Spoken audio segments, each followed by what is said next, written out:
rehearsing arguments that never happen. Some people spend more time fighting in their head than speaking in real life. It happens so fast you barely notice it. Somebody gives you a weird look. A message sounds slightly cold. Suddenly your brain builds an entire confrontation out of thin air. Now you are pacing around your room, imagining what you would say if they disrespected you. You create the perfect comeback, the perfect defense, the perfect version of yourself that never freezes. And the scary part is your body reacts like the fight is real. Your chest tightens, your jaw locks, your mood changes. Studies on the brain show that imagined stress can activate many of the same neural pathways as actual stress. So while nothing is happening around you, your nervous system is already in survival mode. That means you can physically drain yourself over conversations that never even exist outside your imagination. A lot of people think this habit makes them prepared. But most of the time it makes them paranoid. You start walking into normal interactions expecting disrespect before it even happens. You interrupt people more. You become defensive faster. You stop listening because your brain is busy preparing for attack. And after enough time, you do not even feel calm during peaceful moments anymore because your mind is addicted to scanning for tension. Usually this starts in people who felt caught off guard in the past. Maybe they stayed silent during a painful moment and hated themselves afterward. So now the brain overcompensates. It tries to predict every possible conflict so you never feel powerless again. But there is a difference between awareness and obsession. One protects your peace. The other slowly destroys it from the inside, turning every silence into rejection. The message gets seen, and suddenly your entire mood changes. They take longer to reply than usual, and now your brain is already writing a story. Maybe they are annoyed. Maybe you said something stupid. Maybe they are losing interest. What is dangerous is how quickly the human mind can turn silence into emotional punishment.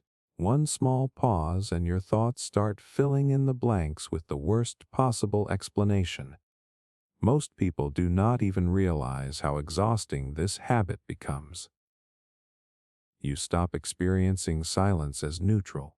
Every delay feels personal. Every quiet moment feels loaded with hidden meaning.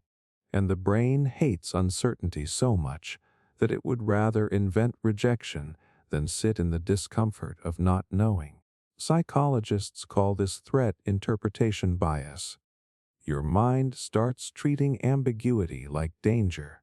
So instead of waiting for facts, you react to assumptions that were never confirmed. The worst part is that this habit changes your behavior in ways you cannot see. You become overly apologetic. You double text when nobody asked you to. You replay conversations searching for mistakes that probably do not exist.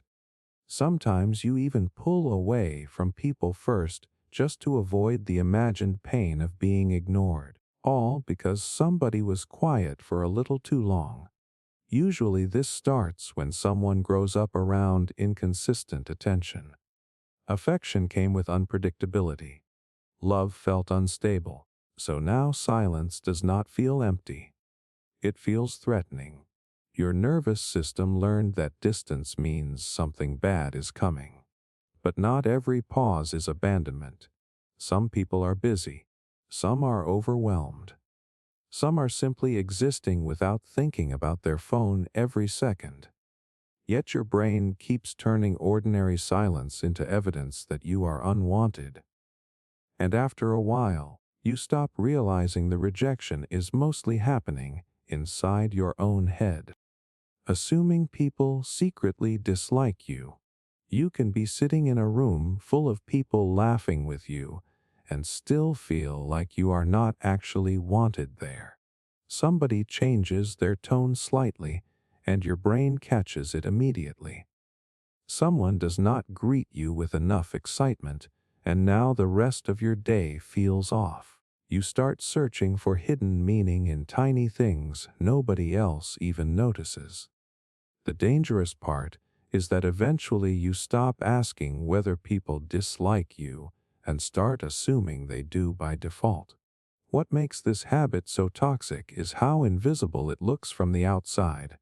You might seem normal, friendly even, but internally you are constantly scanning faces, reactions, pauses, energy shifts.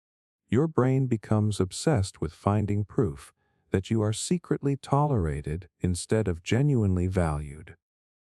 And once the mind expects rejection, it starts twisting neutral situations into confirmation. A short reply feels cold. Someone being tired feels personal. Even silence starts sounding like judgment. Psychologists call this negative attribution bias. The brain interprets uncertain social situations in the most self-critical way possible. And over time it becomes automatic. You stop seeing people clearly because your insecurities are filtering every interaction before reality even gets a chance. The terrifying part is this habit can actually create the loneliness you fear. When you believe people dislike you, you hold back. You become less open, less relaxed, less yourself. People then feel distance from you without understanding why. Most of this does not come from arrogance or overthinking. It usually comes from emotional experiences that taught you connection was unstable. Maybe affection disappeared suddenly. Maybe approval always felt conditional. So now your brain tries to protect you by expecting rejection before it arrives. But constantly preparing to be disliked slowly turns life into emotional surveillance. You stop enjoying people because you are too busy trying to detect danger in every expression, mentally reliving embarrassing moments for years. It is insane how the human brain can drag a 5-second mistake through an entire decade. You could be having a completely normal day, and suddenly your mind throws you back into that one awkward moment from years ago. The weird thing you said in class. The handshake you messed up. That moment everyone probably forgot by the next morning, but your brain decided to archive forever. And every time it comes back, your body reacts like it just happened again. You feel the heat in your face. Your stomach drops. Sometimes you physically cringe sitting alone in your room. That is because the brain does not replay memories like a video recording. It rebuilds them emotionally each time. So when you constantly revisit embarrassing moments, you are not just remembering them. You are re-experiencing them. Neuroscience shows that emotionally charged memories become stronger the more they are rehearsed. Which means the more you obsess over humiliation, the more permanent it starts to feel. What makes this habit dangerous is how unfairly personal it becomes. You stop seeing the memory as one awkward moment and start treating it like evidence of who you are. One mistake turns into a personality trait in your mind. You begin labeling yourself as awkward, stupid, weird, annoying. Meanwhile, most people around you either forgot the moment entirely or never judged you as harshly as you judged yourself. A lot of this comes from the brain trying to protect your social identity. Humans are wired to fear embarrassment because social rejection once meant danger to survival. So your mind keeps replaying painful moments, hoping you will somehow prevent future humiliation. But instead of learning, many people get trapped in emotional punishment loops. They keep reopening old wounds that no longer exist anywhere except inside their own head. Measuring your worth by productivity. Some people cannot even relax without feeling guilty anymore. The second they sit still, their brain starts accusing them of wasting time. You finish one task and instead of feeling satisfied, your mind immediately jumps to the next thing you should be doing. Rest stops feeling peaceful. It starts feeling irresponsible. And slowly, without realizing it, you begin treating your value as something you have to earn every single day through output. The scary part is society rewards this behavior at first. People praise the hustle. They admire the nonstop grind. So you keep pushing harder, thinking discipline is making you stronger. But eventually your nervous system stops understanding the difference between ambition and survival mode. Your brain becomes addicted to productivity because achievement gives temporary relief from feeling inadequate. Psychologists call this contingent self-worth. Your self-esteem becomes dependent on performance instead of identity. That is why doing nothing for even one day can suddenly make you feel useless. Not tired, not human, useless. You start measuring your existence through checklists, numbers, deadlines, money, progress. And when productivity slows down, your self-respect crashes with it. Some people even lose the ability to enjoy hobbies because every activity has to become profitable, efficient, or beneficial in some way. Even rest becomes another thing to optimize. Usually this mindset starts much earlier than people think. Maybe praise only came when you achieved something. Maybe being productive was the only time you felt noticed, respected, or safe. So now your brain links constant work with emotional security. But human beings are not machines. Your worth cannot realistically rise and fall based on how much you produce in a day. Because the moment your ability to perform disappears, your entire identity starts collapsing with it. Needing external validation before feeling good enough. Some people cannot enjoy anything about themselves until somebody else confirms it first. You could accomplish something huge and still feel nothing until another person notices. A compliment changes your whole mood. A lack of recognition ruins your confidence instantly. It gets so deep that even when you know you did well, it still does not feel real unless someone else says it out loud. That is what makes external validation so addictive. It gives temporary emotional relief. Your brain gets a quick reward every time approval shows up. A like, a reply, praise, attention, acceptance. Dopamine spikes and suddenly you feel worthy for a moment. But the problem with depending on validation is that your self-esteem becomes controlled by people who are not even thinking about you most of the time. Your confidence starts living outside your own body, and after a while, you stop making decisions based on what actually feels right to you. You start shaping your personality around reactions. You become easier to manipulate because rejection feels emotionally catastrophic. Some people stay in unhealthy relationships just because being chosen feels better than being alone.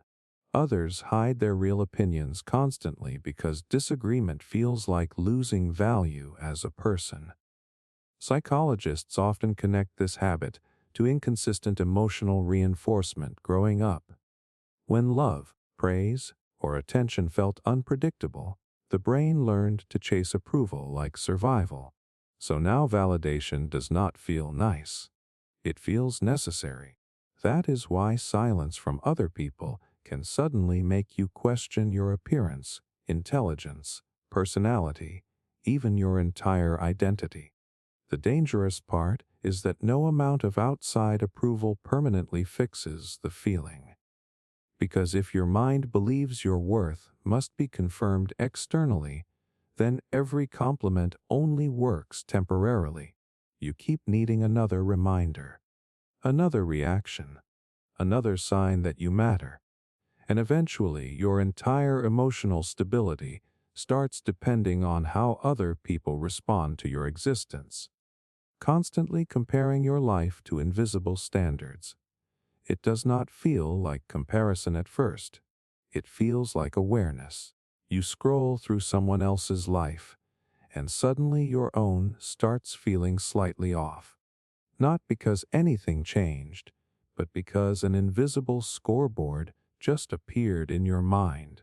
You are not even sure what the rules are, yet you still feel like you are losing. The mind is strange like that.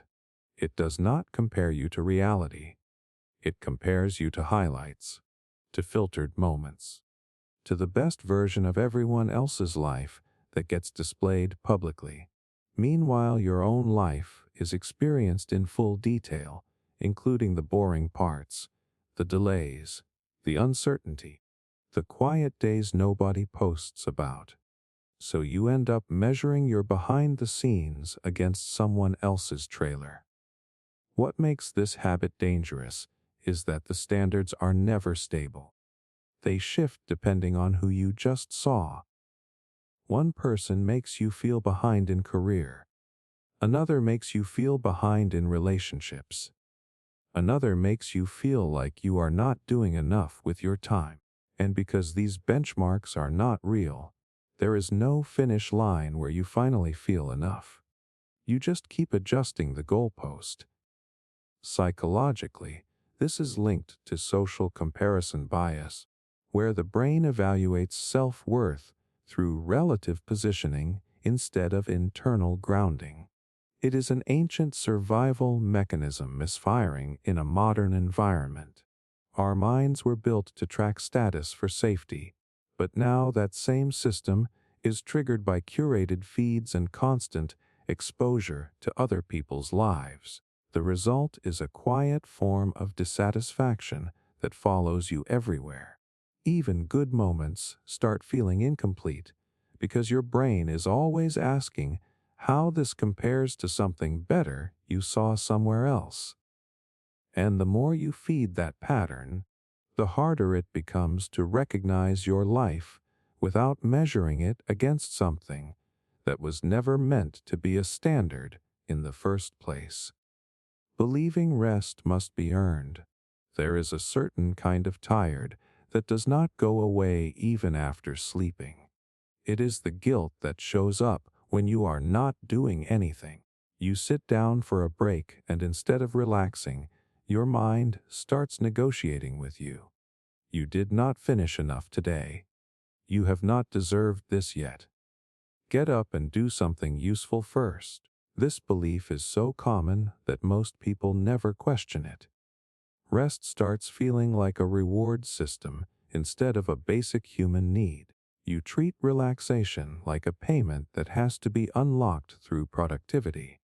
So even on days when your body is clearly exhausted, your mind keeps pushing because it thinks stopping equals falling behind. Over time, your nervous system forgets how to fully switch off without guilt attached. The dangerous part is how quietly this rewires your identity. You begin to associate worth with constant effort. If you are not producing, achieving, or improving, you feel like you are failing. Even small pauses start feeling suspicious. You might be lying on your bed, but mentally still at work, still planning, still judging yourself for resting too early. That internal pressure never really shuts down. It just follows you everywhere. Psychologically, this often comes from conditional environments where approval was linked to output. Maybe you were praised when you performed and ignored when you did not. So your brain learned a simple rule early on. Rest is not safe unless it is justified. But the problem is that rule never turns off in adulthood. You keep living like you have to prove exhaustion before you are allowed to recover.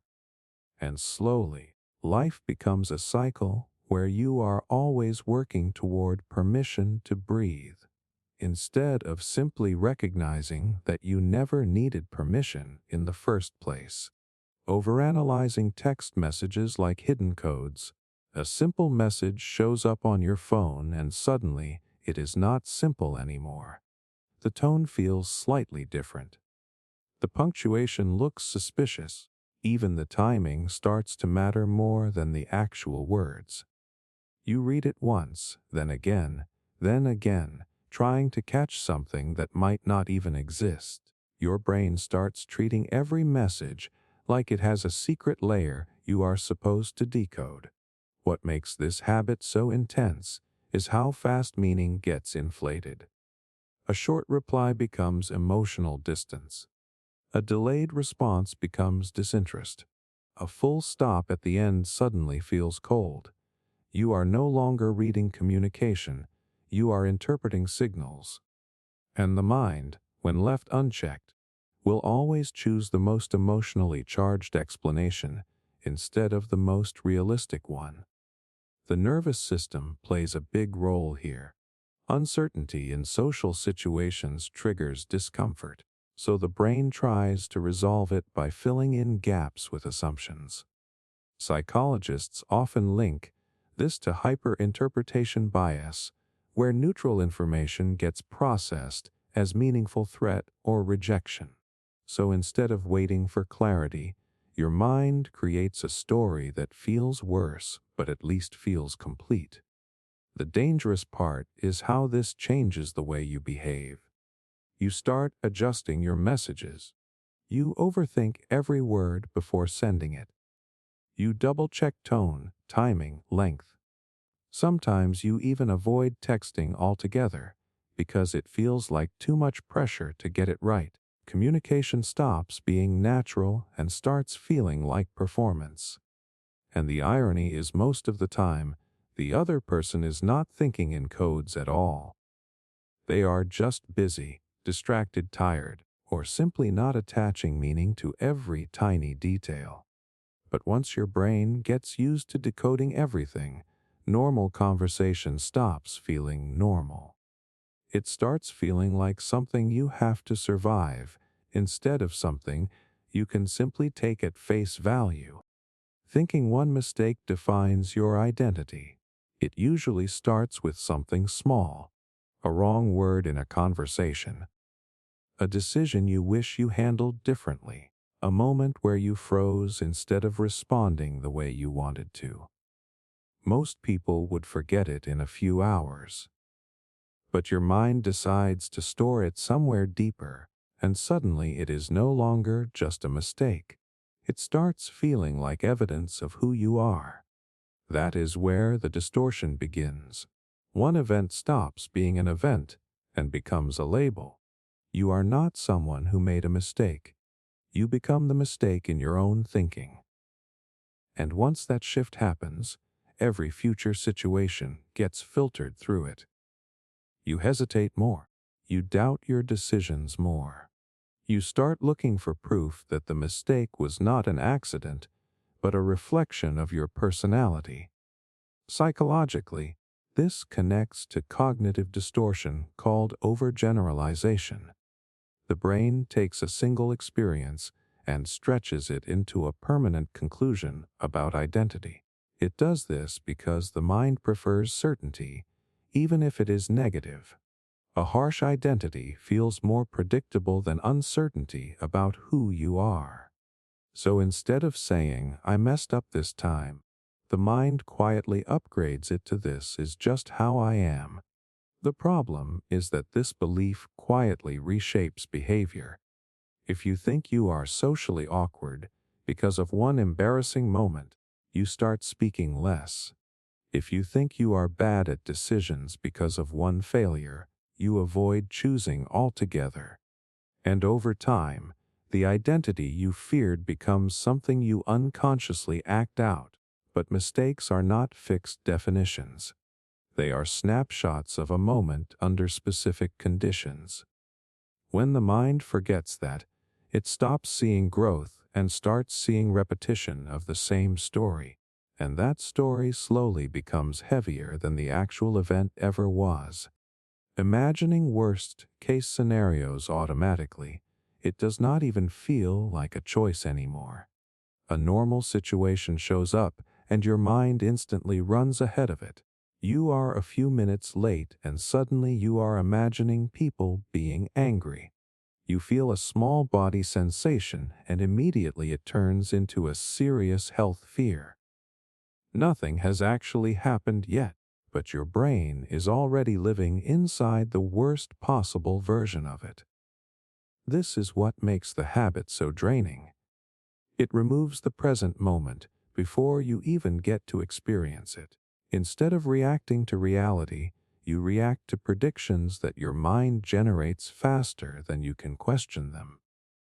The brain is built to protect you, so it constantly scans for danger. But in modern life, that system often misfires and treats uncertainty like threat. So ambiguity becomes anxiety and possibility becomes fear. The dangerous part is how convincing these scenarios feel. They are not random thoughts. They come with emotion, urgency, even physical sensations. Your heart rate can change just from something that exists entirely in imagination. Psychologically, this is linked to anticipatory anxiety, where the nervous system responds to imagined futures as if they are already unfolding. So you end up suffering before anything real has even occurred. Over time, this pattern trains you to distrust calm moments. When nothing is wrong, your mind starts searching for what might be wrong. Peace begins to feel temporary instead of normal. And the more you rely on worst-case thinking, the more your brain treats it as a default setting. It starts generating danger automatically, even when life is neutral. The irony is that most of these imagined outcomes never arrive. But the emotional cost of rehearsing them arrives every single time you believe them. And slowly, your mind becomes more familiar with fear than with what is actually happening in front of you. Treating anxiety like intuition, there is a moment where a feeling shows up in your body and it feels important, almost like it is trying to tell you something true. Your chest tightens, your thoughts speed up, and instead of questioning it, you assume it must be insight. Something inside you says this situation is off, and you treat that feeling like a fact instead of a reaction. The problem is that anxiety and intuition can feel surprisingly similar at first. Both arrive quickly, both feel urgent, both push you toward action. But they come from very different places. Intuition is usually calm, quiet, and steady. Anxiety is loud, repetitive, and uncertain. It does not guide you, it overwhelms you. Yet when you do not recognize the difference, your nervous system starts making decisions for you. This is where things start to spiral. You meet someone new and feel uneasy, so you assume something is wrong with them. You get a normal work opportunity and feel nervous, so you assume you are not ready. You feel a random spike of discomfort and treat it as a warning signal. Over time, your world gets smaller because anything that triggers anxiety gets labeled as unsafe, even when there is no real evidence behind it. Psychologically, this comes from misattribution of bodily sensations. The brain interprets internal stress signals and then searches for a reason to explain them. If you do not consciously step in, it will attach those sensations to whatever is in front of you, even if it is unrelated. So anxiety becomes a storyteller, not just a feeling. The dangerous part is how convincing it feels in the moment. Anxiety does not present itself as confusion. It presents itself as certainty. It tells you this is your instinct speaking. But if you keep listening to fear as if it is wisdom, you slowly stop exploring life freely and start avoiding it preemptively, believing you are being careful when you are actually being controlled. Feeling guilty when you say no. It is strange how a single word can feel heavier than a whole conversation. You say no and immediately your mind starts working against you. Did that sound rude? Should I have explained more? What if they are disappointed now? The refusal is already done. but the emotional aftermath keeps running like something went wrong. What makes this habit so uncomfortable is that the guilt often appears even when you are completely justified. You are not doing anything wrong. You are simply protecting your time, your energy, your limits. But internally it feels like you broke a rule you were never actually told, like saying no automatically makes you a bad person instead of a person with boundaries. Over time, this creates a pattern where you start prioritizing comfort over honesty. You agree to things you do not want to do just to avoid the emotional discomfort of letting someone down. And the more you do that, the more your brain learns that other people's approval is more important than your own capacity. Psychologically, this connects to people-pleasing tendencies where self-worth becomes tied to external acceptance instead of internal alignment. The deeper issue is that guilt becomes miswired. Instead of signaling wrongdoing, it starts signaling discomfort. So even healthy boundaries feel like something to apologize for. You say no to protect your energy, but your mind interprets it as rejection of connection. That conflict creates the uneasy feeling that you did something wrong, even when you clearly did not. And slowly, your life starts filling with yeses that cost you peace, not because you want to agree, but because silence or disappointment feels harder to tolerate than self-neglect. The habit becomes less about helping others and more about avoiding the emotional weight of standing your ground. Mistaking emotional numbness for maturity. There is a point where you stop reacting the way you used to, and at first it feels like growth. Things that once made you angry barely register anymore. Situations that used to hurt just pass through you without much response. On the surface, it looks like you have become more composed, more stable, more in control of yourself. But sometimes what feels like maturity is actually disconnection. Not peace, but emotional shutdown. You are not responding calmly because you have learned balance, but because your system has started reducing output altogether. The emotions are still there underneath, just quieter, less accessible, like they have been turned down instead of resolved. This can happen after repeated stress or emotional overload. The brain, trying to protect itself, starts limiting how much it fully processes. So instead of feeling everything intensely, you start feeling very little.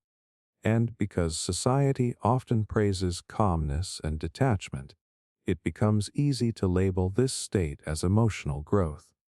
You think you have evolved past reacting, when in reality you may have adapted by numbing. The danger is that numbness feels efficient. You do not argue as much. You do not get upset easily. You seem unbothered, but you also stop fully experiencing joy in the same way. Even good moments feel flat, like you are watching life from a slight distance. Psychologically, this can be linked to emotional blunting, where the nervous system reduces emotional range as a coping mechanism. Over time, this misinterpretation can shape identity.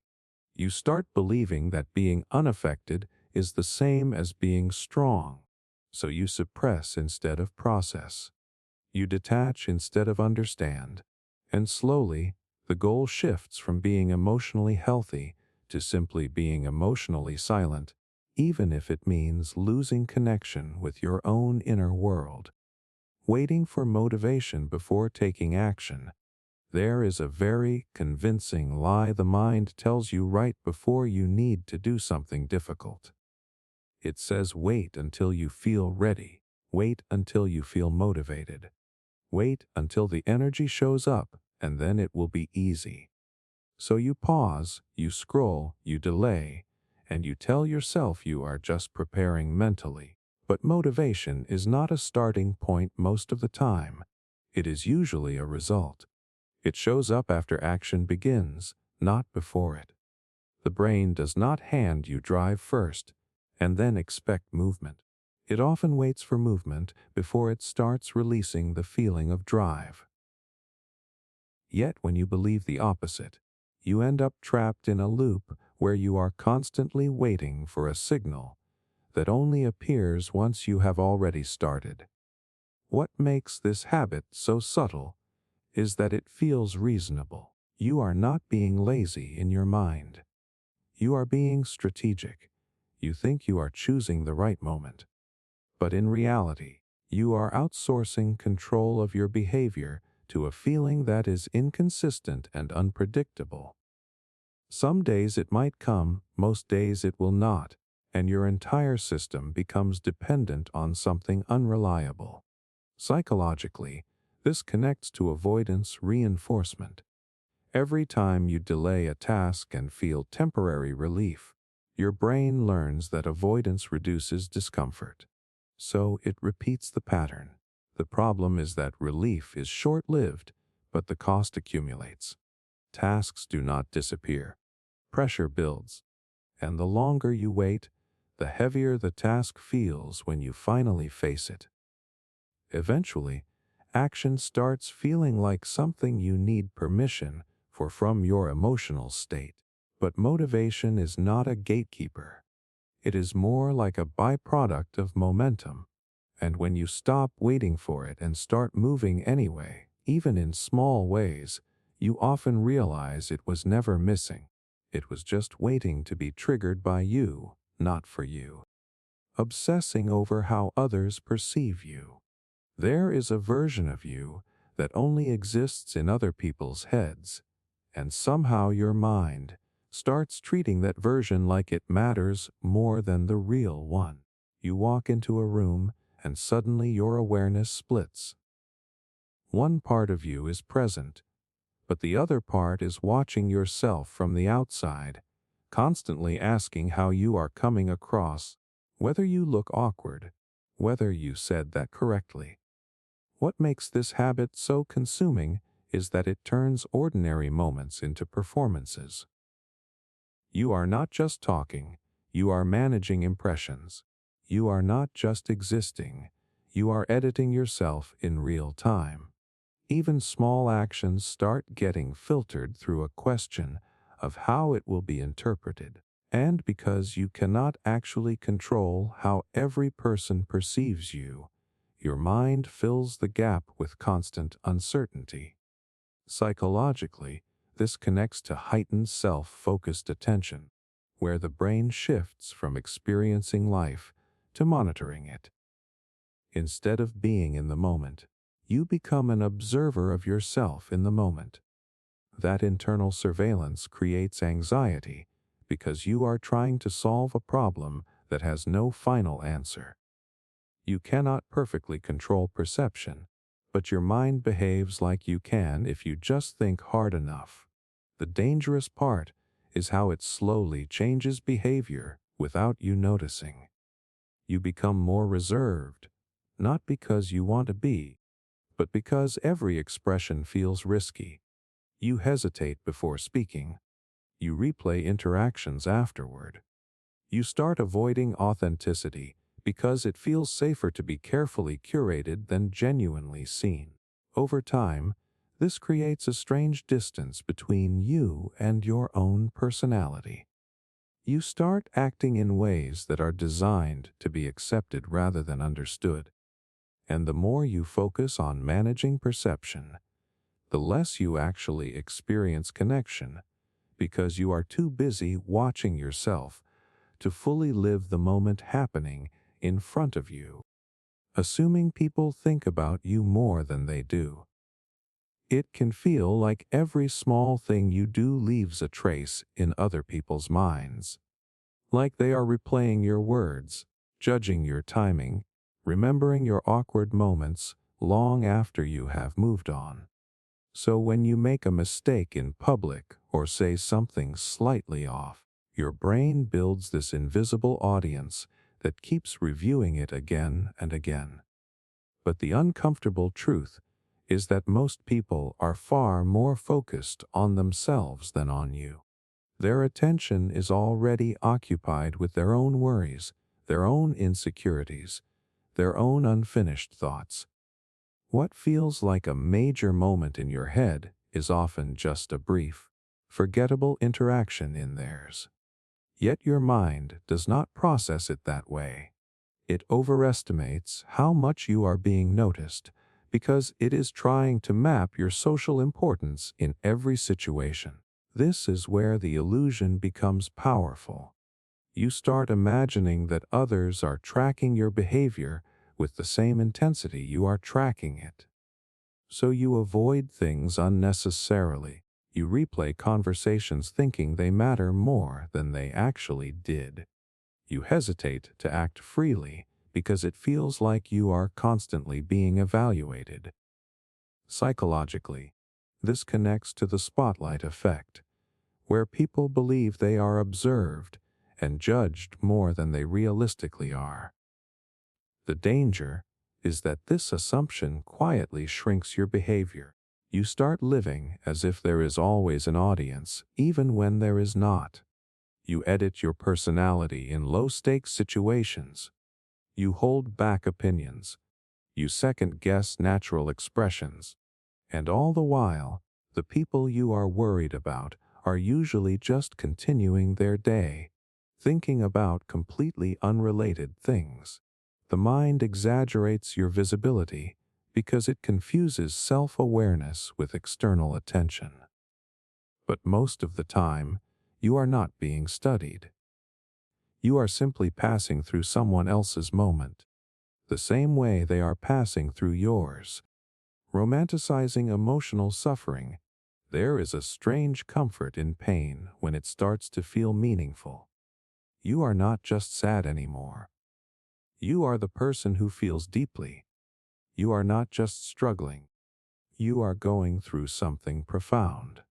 And slowly, without noticing, the suffering stops feeling like something you want to escape and starts feeling like something that defines you. What makes this habit so subtle is that it often disguises itself as self-awareness.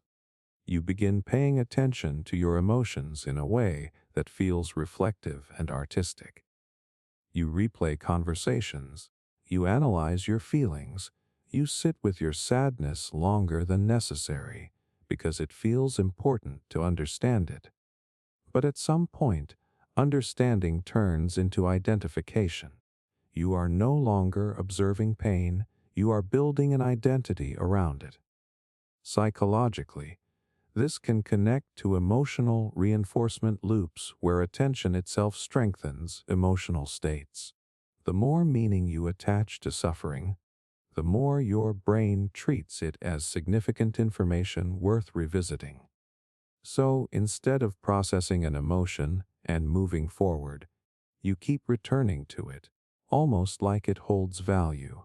And because intense emotions feel more real than neutral ones, calmness can start to feel empty in comparison. The dangerous part is how it reshapes perception of normal life. Stability starts feeling boring. Peace starts feeling unfamiliar. You might even unconsciously create situations that bring emotional intensity back because intensity feels like proof that you are alive and aware. Over time, suffering becomes not just something you experience, but something you relate to. And the hardest part to notice is how it can quietly replace growth. Instead of healing, you start narrating your pain. Instead of moving through emotions, you start decorating them with meaning. Until eventually, the line between feeling emotions and performing them for identity becomes so blurred that letting go starts to feel like losing a part of yourself. Believing burnout means you're hardworking. There is a point where exhaustion stops feeling like a warning sign and starts feeling like proof. You are tired all the time, but instead of questioning it, you wear it like evidence that you are doing enough. The more drained you feel, the more you convince yourself it means you are serious, committed, and pushing harder than everyone else. This is where burnout gets misread completely. It is not a badge of honor. It is not a personality trait. It is your system running beyond capacity for too long without recovery. But when your identity starts tying effort to worth, fatigue begins to feel validating. If you are not exhausted, it feels like you are not trying hard enough. So rest starts feeling suspicious, and burnout starts feeling meaningful. The mind can reinforce this without you noticing. You compare your tiredness with other people's output. You think if you are struggling, it must mean you are working at a higher level. Psychologically, this is linked to effort justification bias, where the brain assigns value to things based on how much suffering or strain is involved. So discomfort gets rebranded as achievement instead of a signal that something is off balance. The danger is that this mindset slowly removes your limits. You ignore fatigue signals.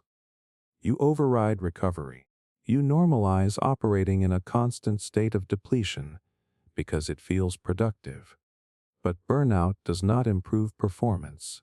It reduces clarity, focus, emotional stability, and eventually motivation itself. What feels like dedication in the moment often becomes dysfunction over time.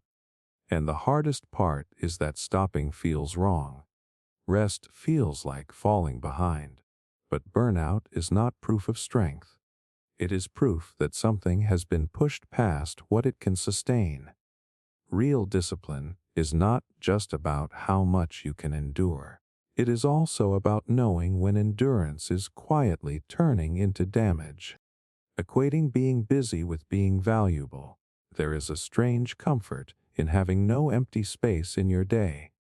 Every hour is filled, every moment has a task, every pause gets immediately replaced with something else to do. And at first it feels like progress. It feels like you are important, needed, in demand. Because when your schedule is full, your mind quietly tells you that you must matter. But being busy and being valuable are not the same thing, even though they often get emotionally tangled together. Business is just motion.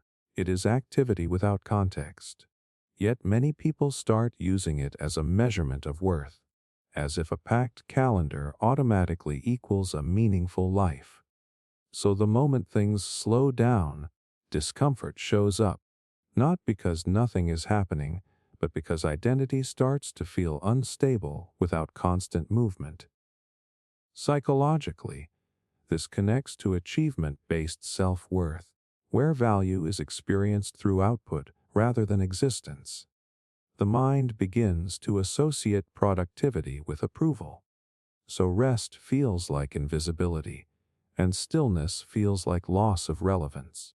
You start to believe that if you are not actively doing something, you are falling behind in some invisible ranking system that only exists in your head. The danger is how this distorts your relationship with time. You stop asking whether something matters and start asking whether it keeps you occupied. Even unnecessary tasks start feeling justified if they make you feel busy. And slowly, your life becomes optimized for activity instead of meaning. You are constantly doing, but not always intentionally choosing what deserves your energy. Over time, this habit creates a life that looks full from the outside, but feels strangely disconnected on the inside. Because business can fill your schedule, but it cannot automatically create purpose. And when value becomes tied only to how much you are doing, you risk forgetting that your worth does not disappear in the moments when you are simply not producing anything at all. Constantly preparing for disaster even during peace. There are moments when everything is fine, nothing is wrong, nothing is threatening you, and yet your mind refuses to accept it. Instead of relaxing into the calm, it starts scanning for what could go wrong next. You are safe in the present, but mentally you are already rehearsing emergencies that have not happened. This is what makes the habit so exhausting. Peace does not land as peace. It lands as a temporary gap before something bad returns. So even in quiet situations, your attention stays slightly tense, slightly alert, like you are waiting for the other shoe to drop. The body stays ready for impact, even when there is no impact coming. The brain is not doing this to punish you. It is trying to protect you. Humans evolved with a threat detection system that prioritizes survival over comfort. But in modern life, that system can become overactive. Instead of reacting to real danger, it reacts to possibility. So uncertainty gets treated like evidence that something must be wrong, even when everything is stable. Psychologically, this connects to hypervigilance, where the nervous system stays in a heightened state of alertness, even without immediate threat. Over time, this can make calm environments feel unfamiliar or even uncomfortable. When your baseline becomes preparedness, relaxation can start to feel unsafe simply because it is unfamiliar. The dangerous part is how it slowly changes your interpretation of normal life. Good moments stop being fully experienced because part of your attention is always reserved for what might collapse them. You are never completely present because a portion of your mind is always building backup plans for situations that may never arrive. And eventually, peace stops feeling like something to enjoy. It starts feeling like something to monitor, just in case it does not last. Turning small setbacks into life judgments. There are days when one small thing goes wrong, and suddenly it feels like everything is wrong. You send a message and get no reply. You make a mistake at work. You stumble in a conversation. And instead of seeing it as a single moment, your mind expands it into something much bigger, like it is a reflection of your entire life. What makes this habit so heavy is how quickly scale gets distorted. A setback that should last a few minutes starts feeling like evidence of a deeper flaw. You do not just think you messed up. You start thinking you are not good at this, not capable, not progressing, not where you are supposed to be. One moment becomes a verdict. Psychologically, this connects to cognitive distortion known as catastrophizing and overgeneralization. The brain takes a small negative event and stretches it into a global conclusion about identity or future outcomes. It does this because uncertainty feels uncomfortable, so the mind prefers a dramatic explanation over an incomplete one. A simple mistake feels easier to digest when it is turned into a story about who you are, even if that story is unfair. The danger is how this reshapes motivation. When small failures feel like life statements, you start avoiding trying altogether. You hesitate to act because every outcome feels high stakes. Even normal learning experiences start feeling like tests of worth. And over time, progress slows not because you are incapable, but because every minor setback feels too emotionally expensive to repeat. The reality is that most setbacks are isolated events, not identity markers. They are feedback from a moment, not a summary of a person. But when the mind turns every slip into a judgment, it stops allowing you to move forward with lightness and starts making every step feel like it decides who you are. Thinking vulnerability is weakness. There is a quiet rule some people start living by without ever saying it out loud. Do not show too much. Do not admit when something hurts. Do not let people see where you are unsure. On the surface it looks like strength, like control, like emotional discipline. But underneath, it is often just fear of being seen in a way that feels unsafe. What makes this belief so sticky is how it rewires basic human expression. You stop seeing vulnerability as communication and start seeing it as exposure. So instead of saying, "I am struggling," you stay silent. Instead of asking for help, you withdraw. Instead of admitting confusion, you pretend certainty. And slowly, your relationships become less honest, not because you want distance, but because you are trying to avoid being judged for having normal human limits. Psychologically, this connects to learned emotional suppression. If past experiences taught you that openness led to rejection, embarrassment, or dismissal, your nervous system starts associating vulnerability with danger. So the mind builds a protective layer. If I do not show it, it cannot be used against me. It feels logical in the moment, but over time it creates isolation where connection is supposed to exist. The dangerous part is that suppression does not remove emotion. It just pushes it inward. So instead of being expressed and processed, it accumulates. You might look composed on the outside while internally feeling more tension, more pressure, more distance from yourself. And because nobody sees the struggle, it becomes easier to believe you are supposed to handle everything alone. Real strength is not the absence of vulnerability. It is the ability to stay open while still feeling uncertain. But when vulnerability gets mislabeled as weakness, you end up protecting yourself from judgment at the cost of being fully understood by anyone, including yourself. Needing to win every disagreement internally. It starts quietly. Someone says something you do not fully agree with, or a memory of a conversation comes back slightly unfinished, and your mind refuses to drop it. Instead of letting it pass, you start building a case. You replay what they said, then rehearse what you should have said, then refine the perfect response that would have made you right. What makes this habit so consuming is that the argument never actually ends. There is no exit point because the opponent is in your head, and the goal is not understanding anymore, it is winning. So even long after the moment is over, your brain keeps trying to correct the outcome. Like if you just think hard enough, you can rewrite what already happened. Psychologically, this connects to rumination and cognitive rigidity. The mind gets stuck in loops where it prioritizes being correct over being at peace. It confuses resolution with victory.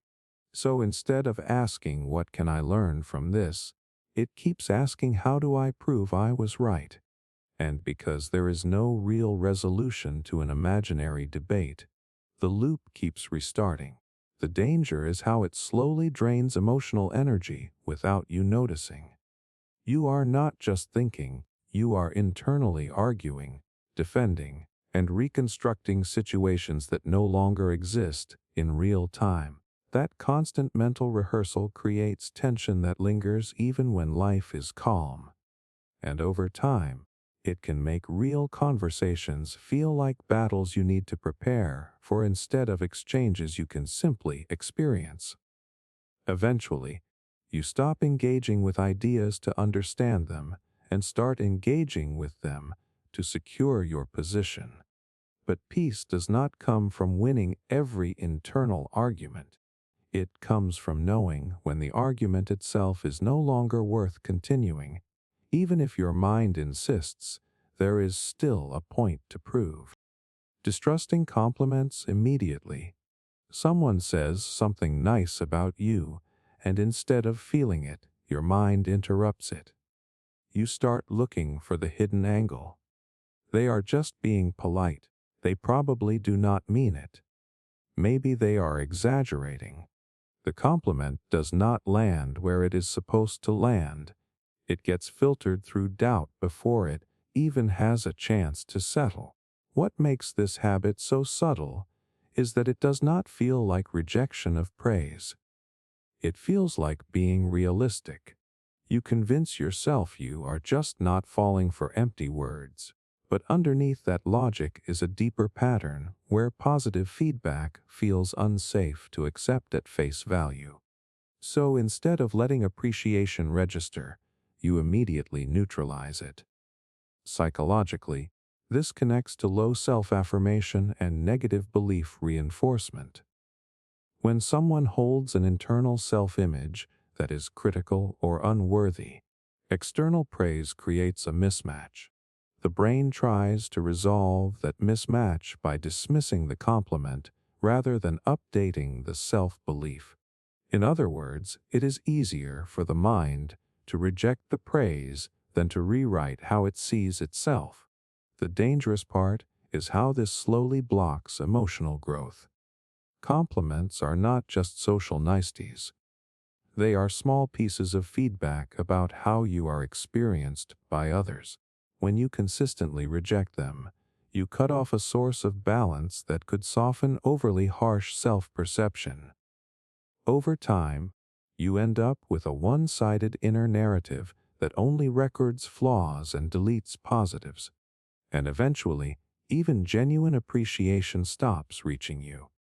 Not because it is not there, but because your mind has learned to treat anything positive as unreliable information.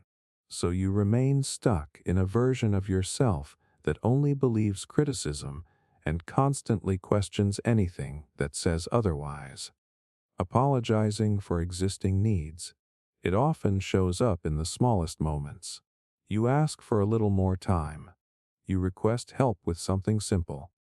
You say you are tired or need space, and somehow it comes out wrapped in softness that sounds almost like an apology. Not because you did something wrong, but because somewhere along the way, needing anything started to feel like taking up too much room. What makes this habit so invisible is that it can look like politeness. You are careful with your words. You do not want to burden anyone. You try to make your needs as light as possible, almost like you are minimizing your own presence while expressing it. But underneath that careful wording is a belief that your needs are slightly inconvenient by default. Psychologically, this often connects to conditional acceptance patterns. When approval or care in earlier experiences felt dependent on being easy, quiet, or low maintenance, the nervous system learns to associate needs with risk. So instead of stating them directly, you soften them, delay them, or attach guilt to them. Not because you do not deserve space, but because your system learned that space had to be earned. The danger is that this slowly reshapes how you exist in relationships. You start preemptively shrinking your requests. You hesitate before speaking up. You over-explain things that do not need explanation. And over time, people around you can only respond to the version of you that asks for less than you actually need, which reinforces the cycle even more. Eventually, even basic human needs like rest, clarity, or support start feeling like interruptions you should apologize for. But needs are not disruptions to life. They are part of it. And when the mind starts treating them like something to be excused, it quietly turns self-expression into something that always feels slightly out of place. Feeling uncomfortable when life is calm. There are moments when everything finally slows down. Nothing urgent is happening. No problems are actively demanding attention. And instead of relief, something uneasy starts to rise. You sit in the quiet, and it does not feel peaceful. It feels unfamiliar, almost suspicious, like you are waiting for something to go wrong just because nothing is happening right now. What makes this experience so confusing is that calm should feel like safety. But for some people, stillness triggers restlessness instead.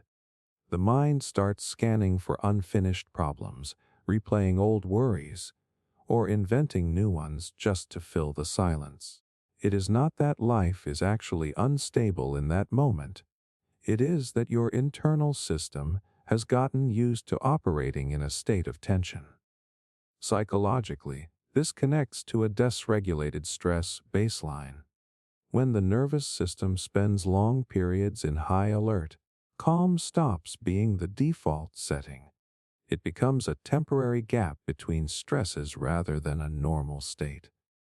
So when nothing is wrong, the brain does not interpret it as safety. It interprets it as missing information. Something must be coming. Something must be wrong that has not shown itself yet. The danger is how this changes what you start to seek without realizing it.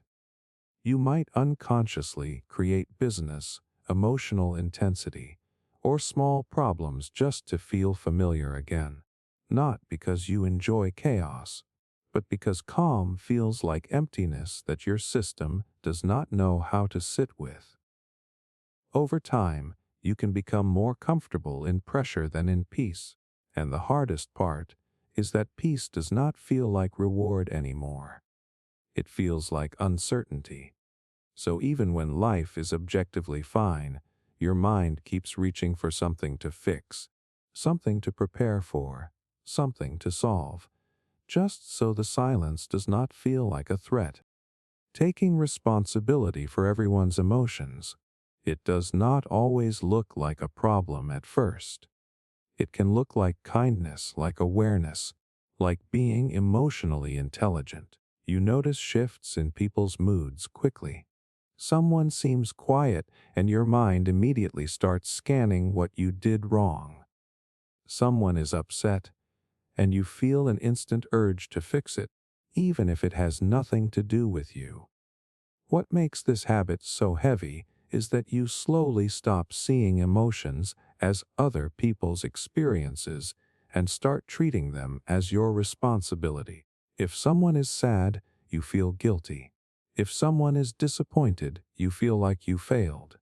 If someone is uncomfortable, you assume you caused it. So your emotional world starts expanding to include everyone else's inner state. Psychologically, this connects to responsibility, and emotional fusion.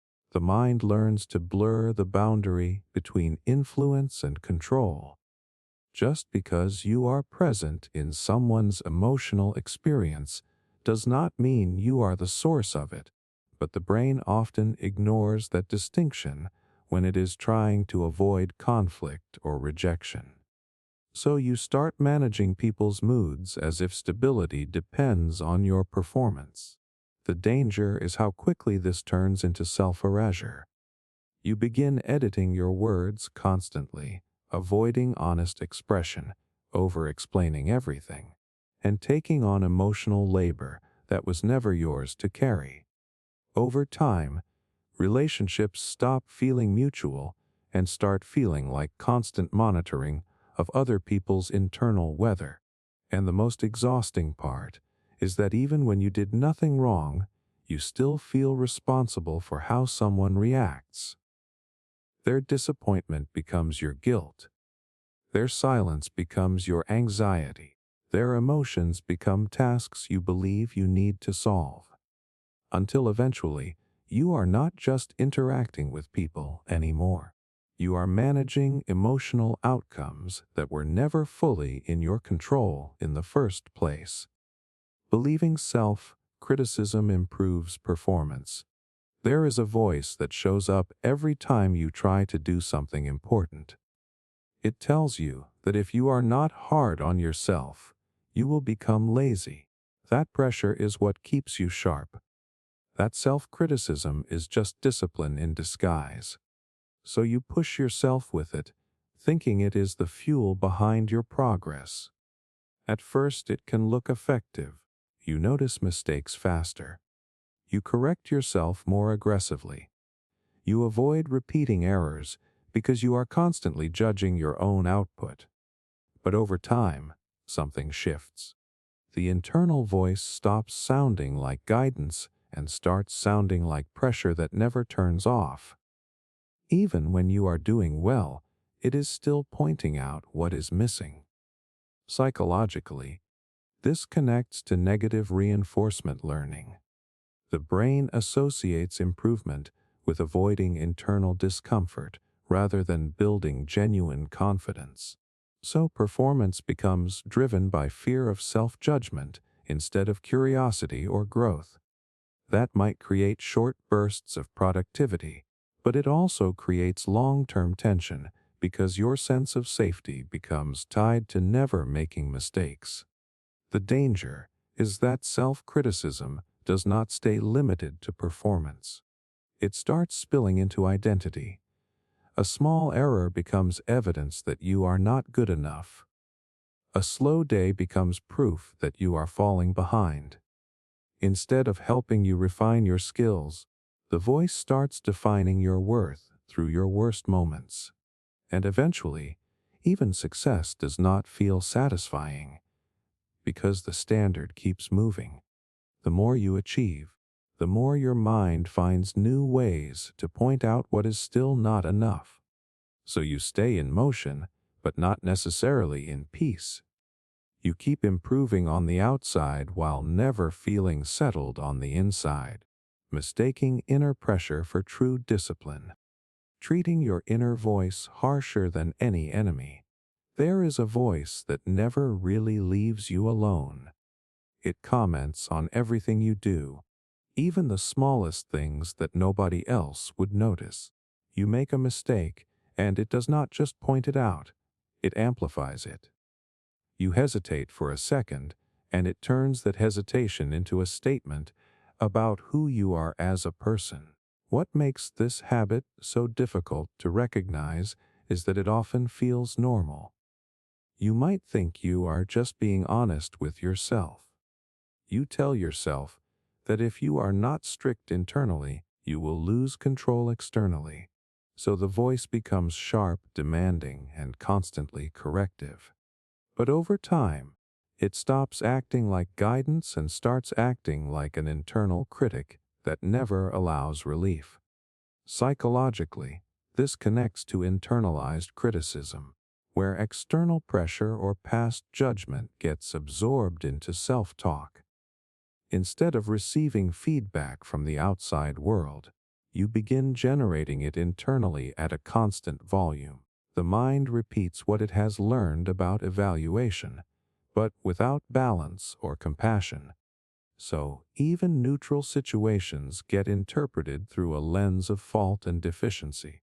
The danger is how this reshapes your emotional baseline. You start relating to yourself in a way you would never accept from anyone else. If another person spoke to you the way you speak to yourself, it would feel harsh or unfair. Yet internally, it becomes routine. And because it is internal, there is no escape from it. Over time, this voice does not just comment on behavior. It starts shaping identity. You stop seeing mistakes as events and start seeing them as proof.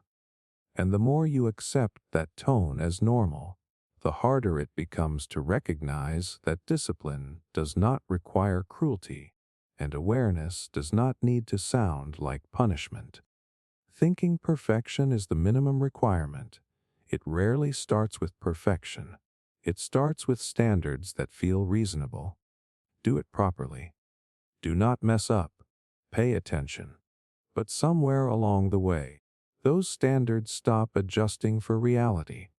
A normal mistake stops feeling like part of learning and starts feeling like failure. And without noticing it, anything less than flawless begins to feel unacceptable. What makes this habit so heavy is that it removes the space where being human is allowed. You are not evaluating effort anymore. You are evaluating outcome as if anything short of perfect is automatically wrong. So even good work feels unfinished in your mind. Even progress feels delayed. You keep raising the bar internally until it no longer matches what a real person can consistently sustain. Psychologically, this connects to perfectionistic thinking and all or nothing cognition. The mind stops recognizing gradients and starts sorting everything into success or failure. That distortion creates constant tension because real life does not operate in extremes. Most experiences sit in the middle, but your internal system refuses to accept middle as valid. So anything imperfect gets mentally downgraded, even when it is objectively fine. The danger is that this mindset does not just affect performance. It affects participation. You start avoiding things you might not do perfectly. You delay starting until conditions feel ideal. You over-prepare, over-check, over-correct, and still feel like it is not enough. The requirement for action slowly becomes so high that starting anything feels like a risk to your identity. And eventually, perfection stops being a goal and becomes a baseline expectation. Not something you aim for, but something you assume you must already be. Which means you are never really finished, never really satisfied, and never fully allowed to feel that what you did was enough to count. Assuming rejection is always personal. There is a particular sting that comes from not getting a reply, not getting invited, or not being chosen for something, and the mind often jumps straight to the same conclusion. It must be about me, something I did, something I am. And in that split second, rejection stops being an event and becomes a reflection of identity. What makes this habit so intense is how automatic it is. There is almost no pause between the experience and the interpretation. A missed opportunity turns into proof of inadequacy. A changed plan turns into evidence of being unwanted. Even neutral decisions get reinterpreted as personal exclusions, as if every outcome is secretly measuring your worth. Psychologically, this connects to personalization bias, where the brain over-attributes external events to the self. The mind prefers internal explanations because they feel more controllable than randomness. If it is about you, then maybe you can fix it next time. But that control comes at a cost, because it turns ordinary life into a constant evaluation of your value. The danger is how this reshapes your emotional responses over time. You begin to anticipate rejection even before it happens. You hold back in situations where there was never actual exclusion. You become sensitive to gaps, pauses, and absences that may have nothing to do with you at all. And slowly, your world feels smaller, not because people are actively rejecting you, but because you are interpreting uncertainty as rejection by default. And eventually, you stop separating outcome from identity. Every no feels like a statement about who you are, instead of what simply did not align in that moment. But most rejection is not a verdict. It is just context, timing, preference, or circumstance that has very little to do with your overall worth as a person. Feeling behind in life, with no clear timeline. It is a very specific kind of pressure when you cannot point to where you are supposed to be, but you still feel like you are not there. There is no official schedule in front of you, no visible deadline, no exact map. Yet somehow your mind behaves like you are constantly late for something important. What makes this feeling so heavy is that it does not come from reality, it comes from comparison. You look at people who seem ahead in one area or another, and your brain quietly builds a timeline that was never actually assigned to you. So instead of measuring progress against your own starting point, you start measuring it against a moving average of everyone else's highlight moments. Psychologically, this connects to temporal comparison bias, where the mind creates an invisible timeline of success and then judges your life against it as if it were real. The problem is that this timeline has no consistency. One day it is about career, another day it is about relationships, another day it is about money or confidence. So no matter what you achieve, there is always another category where you feel behind. The danger is how this slowly removes presence from your life.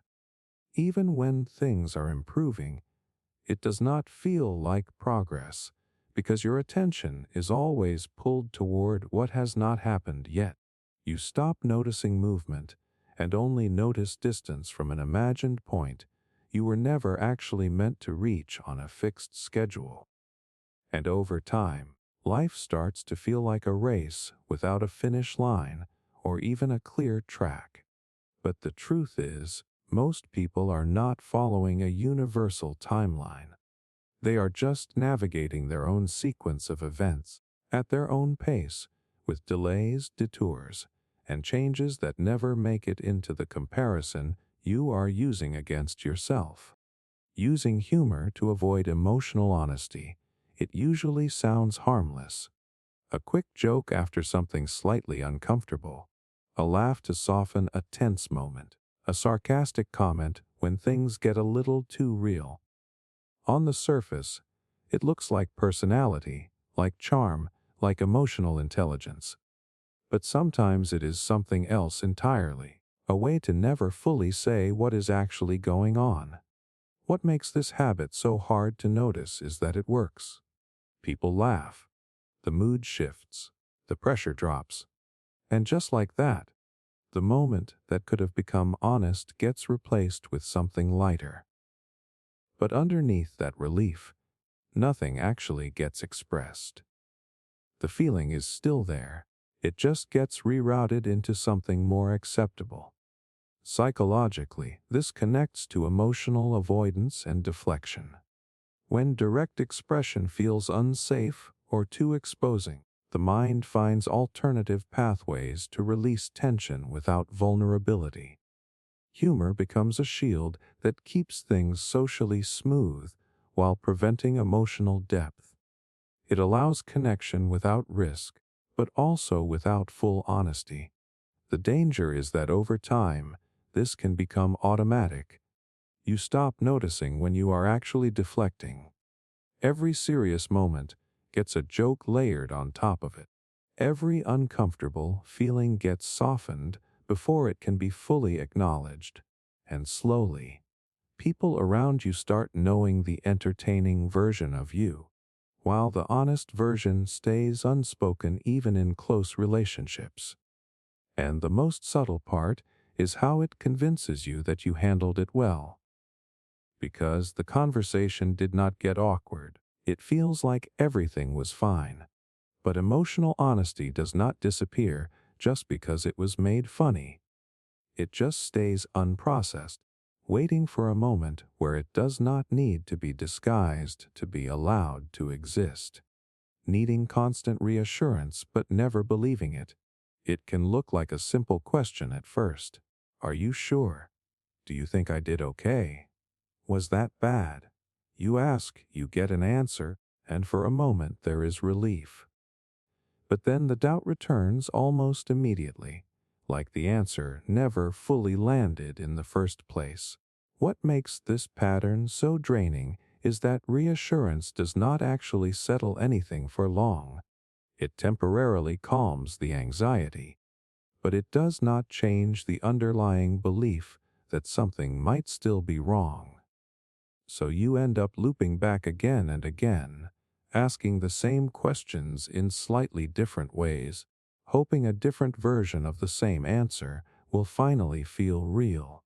Psychologically, this connects to reassurance-seeking behavior driven by anxious uncertainty. The mind is trying to reduce discomfort, not find truth. So even when reassurance is accurate, it struggles to stick because the internal system is still scanning for threat. It is not logic that is missing, it is emotional safety, and without that, information alone rarely feels convincing. The danger is how this slowly shifts responsibility outward. Instead of building internal trust, you start outsourcing stability to other people's responses. If they reassure you, you feel okay for a moment. If they are unavailable, your mind spirals. So your emotional state becomes dependent on access to others, even when nothing has actually changed in reality.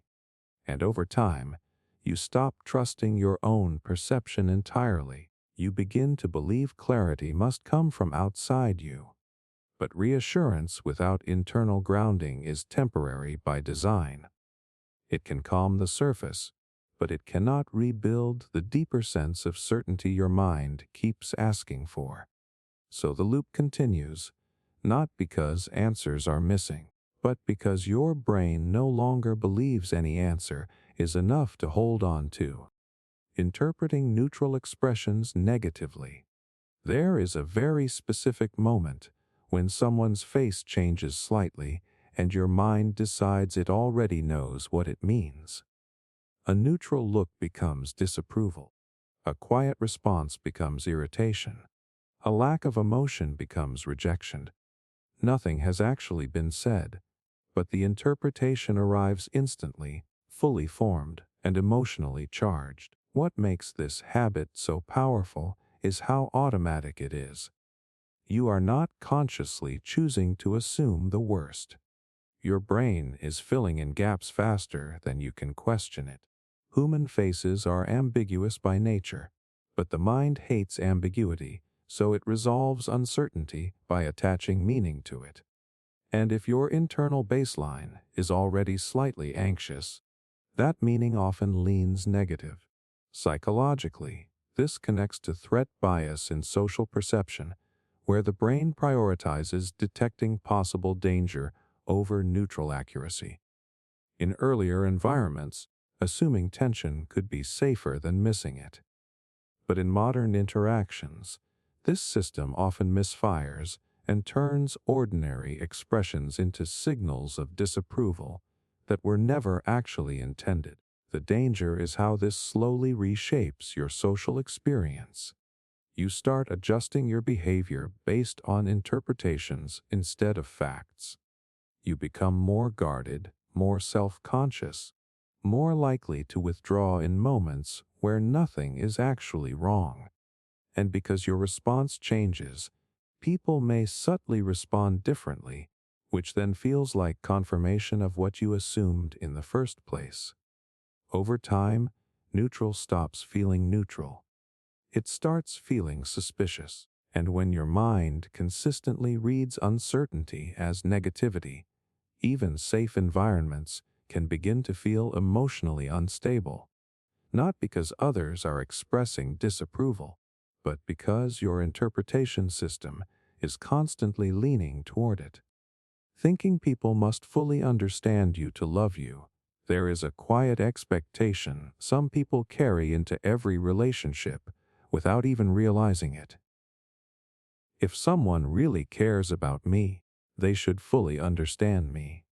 Not just parts of me, not just the easy parts, but everything, including the thoughts I struggle to explain and the emotions I barely understand myself. What makes this belief so heavy is that it sets a standard that human connection can rarely meet. People are not fully readable to each other. Even you do not fully understand yourself all the time. Yet the mind starts treating partial understanding as incomplete love, as if any gap in perception means the connection is not deep enough. Psychologically, this connects to the need for emotional attunement and certainty in attachment. When emotional experiences in the past felt misunderstood or dismissed, the brain can start equating being fully known with being safe. So if someone misses a detail about you, it does not feel like normal human limitation. It feels like emotional distance or lack of care. The danger is how this quietly blocks connection instead of deepening it. You start testing people without realizing it.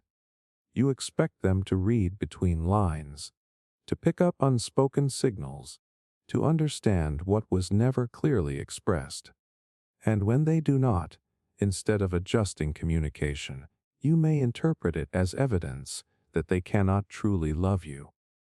Over time, this creates frustration on both sides. You feel unseen, even when care is present. Others feel like they are constantly missing invisible expectations, and the relationship becomes less about shared understanding and more about trying to achieve an impossible level of mind reading. But love is not built on perfect understanding. It is built on effort, communication, and willingness to stay present even when full clarity is not possible. When the mind demands total understanding as proof of love, it turns something human and imperfect into a standard that no real relationship can consistently meet. Mistaking overthinking for problem solving. It starts with a simple intention. You want to figure something out properly. You do not want to miss details. You do not want to make a mistake, so you keep thinking it through. You revisit the same situation again and again, turning it from different angles, convinced that clarity is just one more thought away. What makes this habit so deceptive is that it feels productive while it is happening. Your mind is active, focused, engaged, so it seems like progress. But overthinking is not the same as solving. Problem solving moves toward a decision. Overthinking circles around uncertainty, hoping repetition will eventually turn confusion into certainty. Psychologically, this connects to intolerance of uncertainty. When the brain is uncomfortable with not knowing, it tries to reduce that discomfort by generating more thoughts, more scenarios, more analysis. But instead of creating resolution, it often increases mental noise. The mind mistakes activity for advancement, even when nothing is actually being clarified. The danger is how this slowly replaces action. You start believing that thinking more is safer than deciding, so you delay choices, revisit already explored options, and search for hidden answers in situations that already contain enough information to move forward. And the longer this continues, the more overwhelming even small decisions begin to feel. Over time, overthinking becomes a habit of control. If you can think through every possibility, maybe you can avoid regret. But life does not offer complete certainty before action. And when thinking is used as a substitute for doing, it stops being problem-solving and starts becoming a loop that feels important, but quietly keeps you stuck in the same place. Treating every decision like it determines your future, there is a strange pressure that shows up even in the smallest choices. What to say, what to do, which option to pick. Suddenly it does not feel like a normal decision anymore.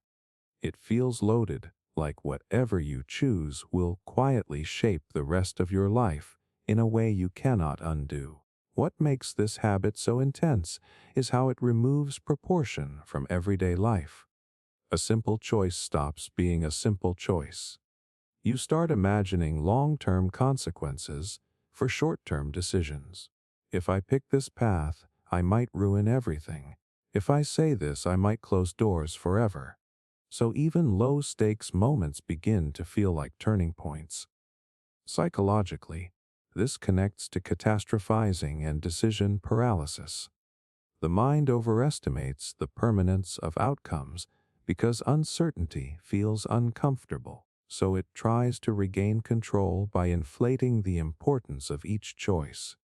If every decision is critical, then maybe you can justify spending more time thinking, more time preparing, more time avoiding mistakes. The danger is that this slowly reduces your ability to act freely. You begin to hesitate in situations that actually carry very low risk. You second-guess yourself constantly. Even when you have enough information, it still does not feel like enough. And over time, this creates a pattern where inaction feels safer than making a choice that might be imperfect. But most decisions are not permanent definitions of your future. They are adjustments, experiments, directions that can be refined later. When the mind treats every step like it is irreversible, it turns life into something fragile instead of something adaptable. And that pressure to get everything exactly right often ends up creating more stuckness than the decision itself ever could. Staying mentally stuck in old versions of yourself. There is a version of you that no longer exists in real time, but still lives very actively in your mind. It might be the you who made mistakes years ago, the you who was insecure, the you who did not know how to handle situations properly. And even when your life has clearly changed, your internal image of yourself does not update at the same speed. What makes this habit so limiting is that your present behavior starts getting filtered through outdated identity. You react differently now, but you still assume you will fail in the same ways you used to. So even growth feels temporary. Even improvement feels untrusted. You keep expecting the old version of you to show up again at any moment. Psychologically, this connects to identity lag and self-concept rigidity. The brain builds a stable narrative of who you are, but it does not automatically revise that narrative every time you change. So unless you consciously update it, past experiences continue to define expectations. This creates a gap between actual behavior and perceived identity. The danger is how this quietly limits possibilities. You might avoid opportunities because you still believe you are not capable, even though evidence has changed. You might hold back socially because you still assume you will be awkward, even though your responses have improved. So your decisions are shaped more by memory than by reality. And over time, you stop relating to yourself as someone who evolves. You relate to yourself as someone who is repeating a fixed pattern. But identity is not supposed to be a frozen snapshot. It is supposed to be a moving record. And when the mind refuses to update that record, it keeps you emotionally tied to a version of yourself that you have already outgrown in practice, even if you have not fully accepted it yet. Believing your emotions are inconvenient. It often begins in small moments. You feel upset, but instead of expressing it, your first instinct is to hide it before it affects anyone else. You are overwhelmed, but you tell yourself not to make it a problem. Even when something genuinely hurts, part of your mind immediately focuses on how uncomfortable your feelings might be for other people. What makes this habit so damaging is that emotions stop feeling like normal human experiences and start feeling like interruptions. Instead of listening to what you feel, you manage it quietly in the background so nobody has to deal with it. You become skilled at minimizing yourself emotionally, not because the feelings are unimportant, but because somewhere along the way you learned they were safer when kept contained. Psychologically, this often connects to emotional invalidation and suppression. If expressing feelings in the past led to dismissal, tension, or being labeled dramatic, the nervous system adapts by treating emotional expression as risky. So instead of processing emotions openly, the mind starts categorizing them as burdens that should be handled privately and quickly. The danger is that suppressed emotions do not disappear just because they stay hidden. They still shape your nervous system, your relationships, your energy, your internal state. But when you constantly frame your feelings as inconvenient, you stop giving yourself permission to fully acknowledge them. And eventually, even basic emotional needs start feeling excessive. Over time, this creates a strange disconnect where you become emotionally available for everyone except yourself. You understand other people's pain, support their struggles, validate their feelings, but internally you treat your own emotions like problems to contain rather than experiences to understand. And slowly, you stop asking what you actually feel. You only ask whether your feelings are acceptable enough to take up space around other people. Assuming conflict always destroys relationships. For some people, even small tension feels dangerous. A disagreement changes the energy slightly, and your nervous system reacts like something serious is about to collapse. Someone sounds frustrated, someone pulls back for a moment, and suddenly your mind is no longer focused on the issue itself. It is focused on survival, on keeping the connection from breaking completely. What makes this habit so exhausting is that conflict stops feeling like a normal part of relationships and starts feeling like proof that the relationship is failing. So instead of expressing frustration honestly, you avoid it. You stay quiet when something bothers you. You smooth things over too quickly. You prioritize keeping peace over being truthful because tension feels emotionally unsafe. Psychologically, this often connects to conflict sensitivity shaped by unstable or emotionally charged environments. If past disagreements led to rejection, withdrawal, punishment, or emotional chaos, the brain learns to associate conflict with loss of connection. So even healthy disagreement can trigger fear because your nervous system is reacting to old patterns, not just the current moment. The danger is that avoidance slowly weakens relationships instead of protecting them. Real closeness requires honesty, boundaries, repair, and uncomfortable conversations. But when every disagreement feels catastrophic, you stop allowing relationships to stretch naturally. You become focused on preventing tension rather than building trust through it. Over time, this creates connections that look calm on the surface but lack emotional depth underneath. Resentment builds quietly because important things remain unsaid. And the more you avoid conflict, the more fragile relationships start to feel because they never develop the ability to survive normal human friction. The truth is that conflict is not automatically destruction. In healthy relationships, disagreement can create understanding, clarity, and stronger trust when handled honestly. But when the mind assumes every conflict means abandonment, even small tension starts feeling like the beginning of the end. Keeping yourself emotionally unavailable for safety, it does not always look cold or distant from the outside. Sometimes you still talk to people, still joke around, still stay connected socially. But there is a certain depth you never fully allow anyone to reach. The moment things start becoming emotionally real, something inside you quietly pulls back. What makes this habit so difficult to notice is that it often feels responsible instead of defensive. You tell yourself you are being careful. You do not want drama. You do not want to depend on anyone too much.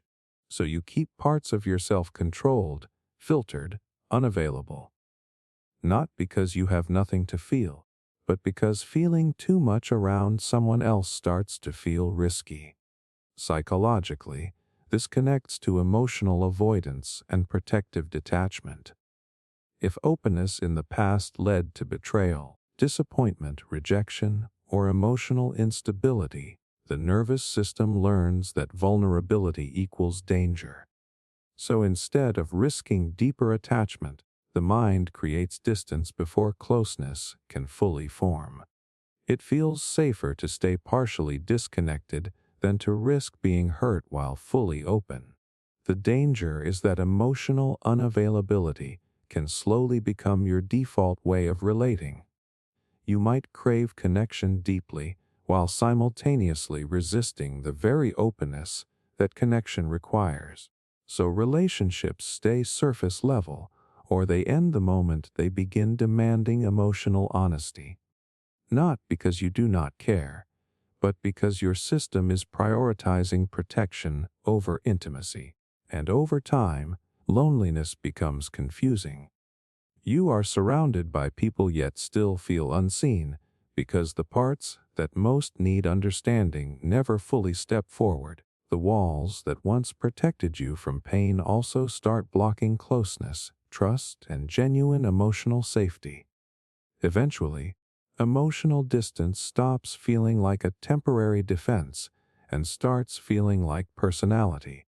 But surviving emotionally is not the same thing as being emotionally available enough to actually experience connection in a real and lasting way.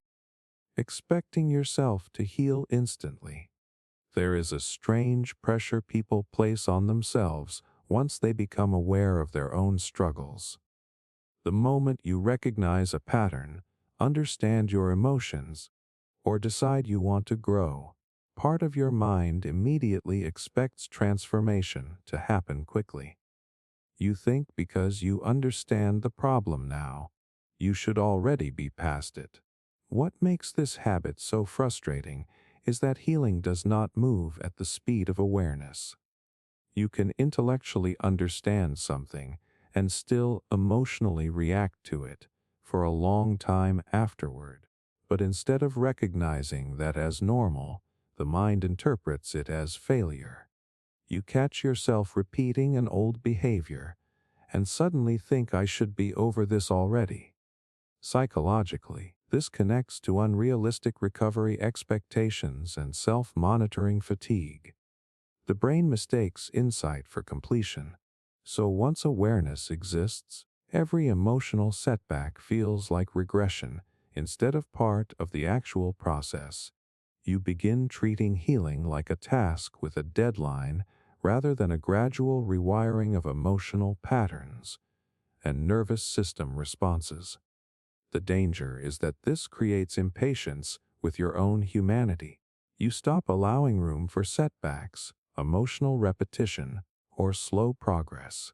Instead of noticing growth over time, you become obsessed with why you are not fully healed yet. And that pressure can actually make the process harder, because now you are not only carrying the original pain, you are also carrying shame about still feeling it. Over time, healing starts feeling like another performance you are failing at. You compare your timeline to people who seem more stable. You judge yourself for reactions that are still unwinding naturally. But emotional recovery is rarely linear. The mind and body do not instantly release patterns they spent years learning just because you consciously want them gone. Growth often looks repetitive before it looks resolved. And when you expect instant healing, you turn every normal human setback into evidence that you are broken, instead of recognizing that change was always going to take longer than your frustration wanted it to. Turning self-awareness into self-obsession. At first it feels healthy. You start paying attention to your thoughts, your emotions, your patterns. You become more reflective, more conscious of why you react the way you do. And for a while, that awareness genuinely helps. You understand yourself better than before. But somewhere along the way, the reflection stops creating clarity and starts becoming constant mental surveillance. What makes this habit so deceptive is that it still looks like growth on the surface. You are analyzing yourself all the time, questioning your behavior, examining every emotional shift. But eventually the focus becomes excessive. You are no longer understanding yourself to live more freely. You are monitoring yourself so intensely that you barely experience life directly anymore. Psychologically, this connects to hyper-self-focus and rumination. The brain mistakes endless analysis for emotional progress because thinking about yourself feels productive. But awareness without balance can become fixation. Instead of noticing patterns and moving forward, you keep circling the same thoughts, trying to fully solve yourself as if you are a problem that needs complete decoding. The danger is that self-awareness slowly turns inward too aggressively.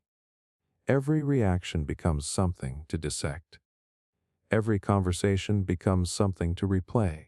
You stop allowing natural emotions to simply exist because you are constantly evaluating what they mean about you. And over time, this creates emotional exhaustion disguised as insight. The irony is that true self-awareness usually creates more presence, not less. It helps you engage with life more honestly, not become trapped inside your own head. But when awareness becomes obsession, your identity starts revolving around endless self-examination. You become consumed with understanding yourself while slowly losing the ability to just experience moments without turning them into another thing to analyze. And eventually, even growth starts feeling heavy because your mind never stops watching you, correcting you, interpreting you, trying to figure you out instead of letting you simply exist as a person still learning in real time, constantly replaying what you should have said. The conversation ends hours ago, sometimes even years ago, but your mind keeps reopening it like it is still unfinished. You are brushing your teeth, driving somewhere, trying to relax, and suddenly the perfect response appears in your head. The smarter comeback, the clearer explanation, the thing you wish you had said when the moment actually happened. What makes this habit so exhausting is that your brain treats past conversations like problems that can still be solved. So instead of letting the moment stay in the past, it keeps mentally revising it, hoping a better version of the interaction will somehow change the emotional outcome.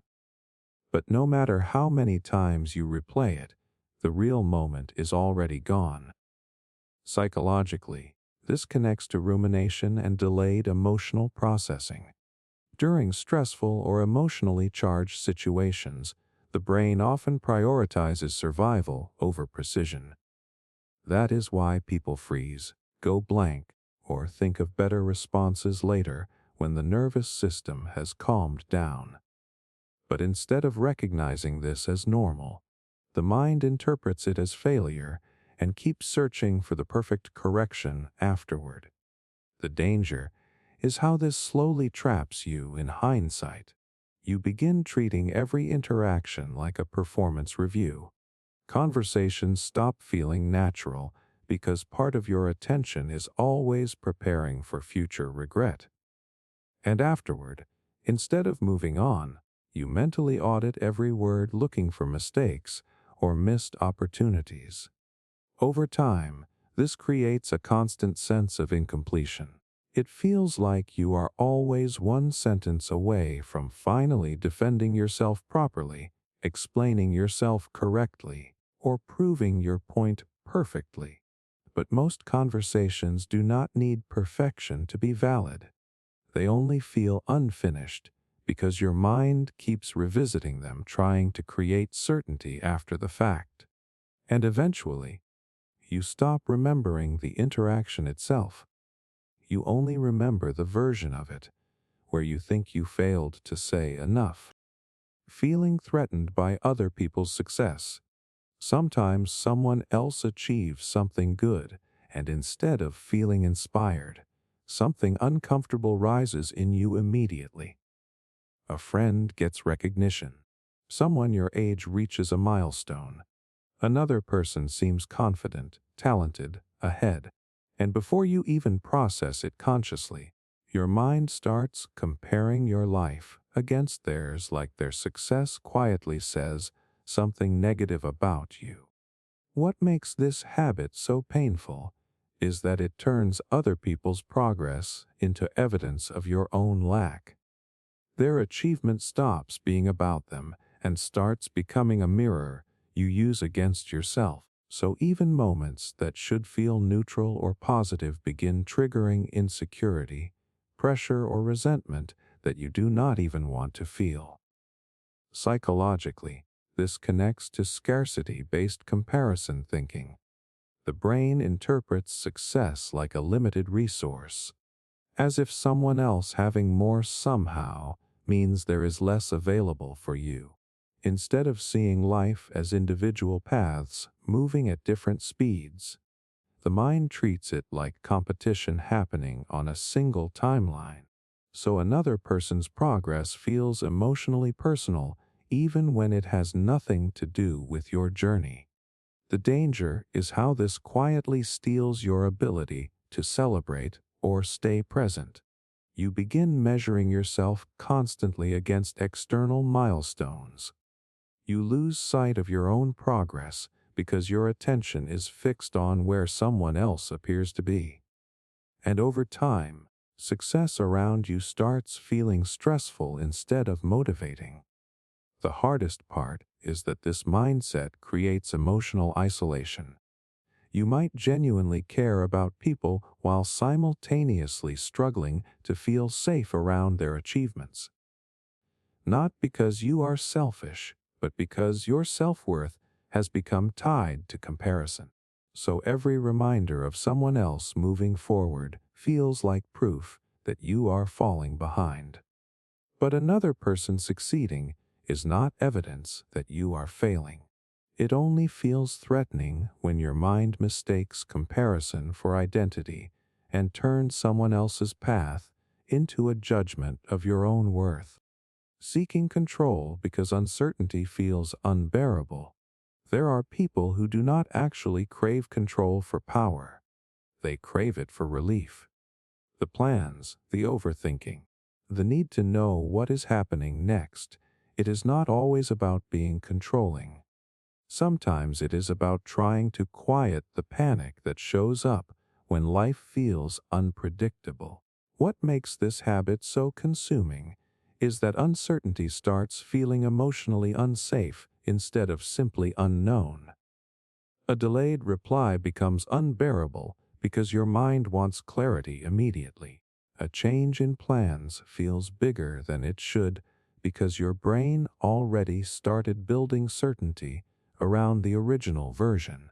Even small unknowns create tension because the mind keeps trying to close every open loop before it can relax. Psychologically, this connects to intolerance of uncertainty. The brain prefers predictable discomfort over unpredictable possibility because certainty feels safer than ambiguity. So instead of sitting with not knowing, the mind starts creating systems to regain control. You over-prepare, you overanalyze, you try to anticipate every outcome before it happens. Not because it guarantees safety, but because it temporarily reduces anxiety. The danger is that this slowly turns life into constant management.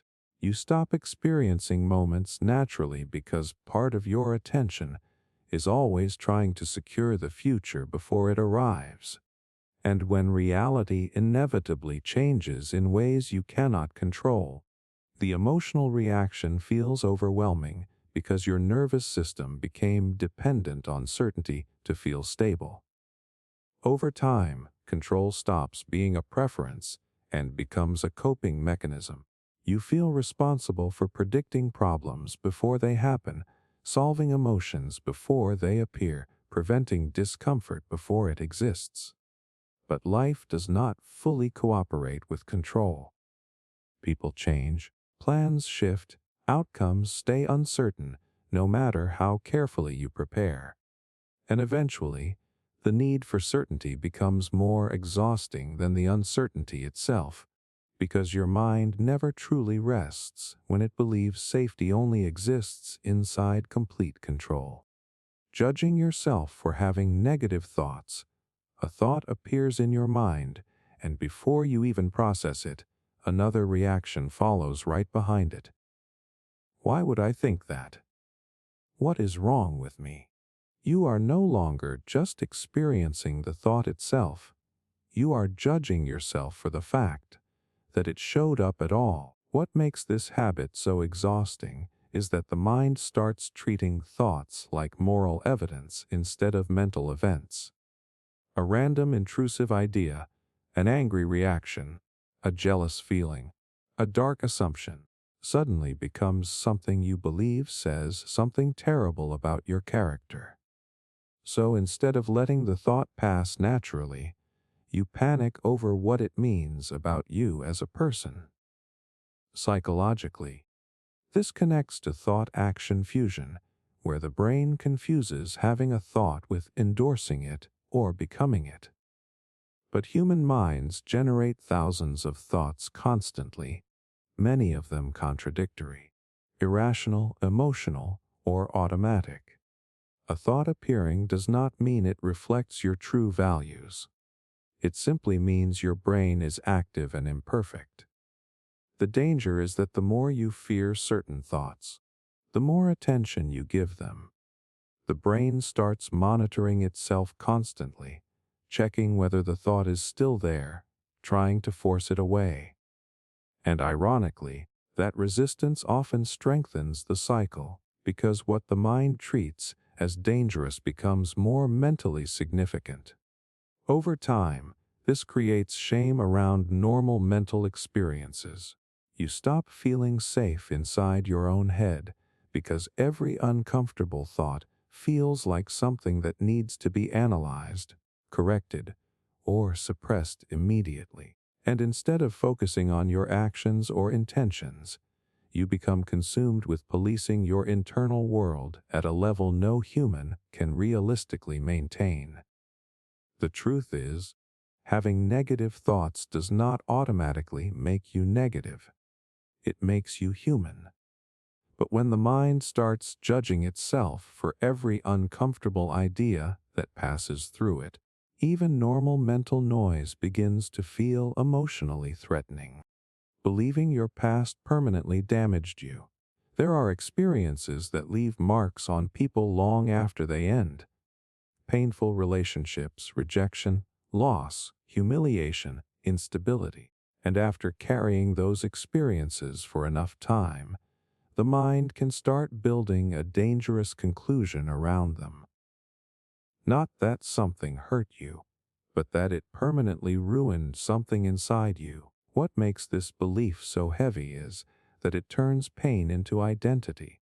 You stop seeing yourself as someone who went through difficult experiences and start seeing yourself as someone fundamentally altered beyond repair. So even when life changes, part of your mind stays emotionally attached to an older version of reality where survival was the main focus. Psychologically, this connects to learned helplessness and fixed self-narrative. The brain uses past experiences to predict future outcomes because predictability feels safer than uncertainty. But when painful experiences are repeated or emotionally intense, the mind can overgeneralize and assume the damage is permanent. Growth starts feeling unrealistic because your identity becomes organized around what happened to you instead of what can still change. The danger is that this belief quietly limits healing before healing even has a chance to happen. You stop trusting positive experiences fully because part of you expects the old pain to eventually return. You hold back emotionally because you believe certain parts of yourself are already broken beyond recovery. And over time, the story of your past becomes stronger than the evidence of your present. But human beings are not fixed after pain. The nervous system adapts, identities shift, emotional patterns change slowly over time through new experiences, awareness, and repetition. Damage is real, but permanence is not always the truth your mind makes it feel like. And sometimes the hardest part of healing is not the pain itself. It is letting go of the belief that your past already decided who you are allowed to become from this point forward. Feeling responsible for fixing broken people. There is a certain pull you feel toward people who are struggling. Not just empathy, but something closer to responsibility. When someone is hurting, unstable, or emotionally complicated, part of your mind starts to believe you are supposed to help them become okay again. Not because they asked you to carry that weight, but because you feel uneasy watching them stay that way. What makes this habit so draining is that it slowly turns care into obligation. You are no longer simply supporting someone. You are monitoring their emotional state, tracking their progress, trying to stabilize things that were never fully under your control. And when they do not change, you start feeling like you failed, even though their healing was never yours to complete. Psychologically, this connects to rescuing patterns and codependent tendencies. The mind can confuse emotional intensity with emotional responsibility. If someone is struggling and you are close to them, the nervous system can interpret their pain as something you must resolve in order for safety to return. So you step in, overextend, and try to repair what is actually their internal process. The danger is that this role slowly replaces boundaries with involvement. You start prioritizing their emotional state over your own stability. You feel guilty when you step back, anxious when they struggle, and responsible when things do not improve. And over time, relationships begin to feel like projects instead of connections. But people are not puzzles meant to be solved by someone else. Support can exist without ownership. Presence can exist without repair. And when the mind believes you are responsible for fixing broken people, it quietly turns compassion into exhaustion and connection into something that feels like constant emotional labor instead of mutual human exchange. Using distraction to avoid self-reflection. It does not always look like avoidance. It looks like staying busy, staying entertained, staying occupied. You pick up your phone for a quick break and suddenly an hour disappears. You switch between apps, videos, conversations, tasks, anything that keeps your attention moving so it never has to settle in one place for too long.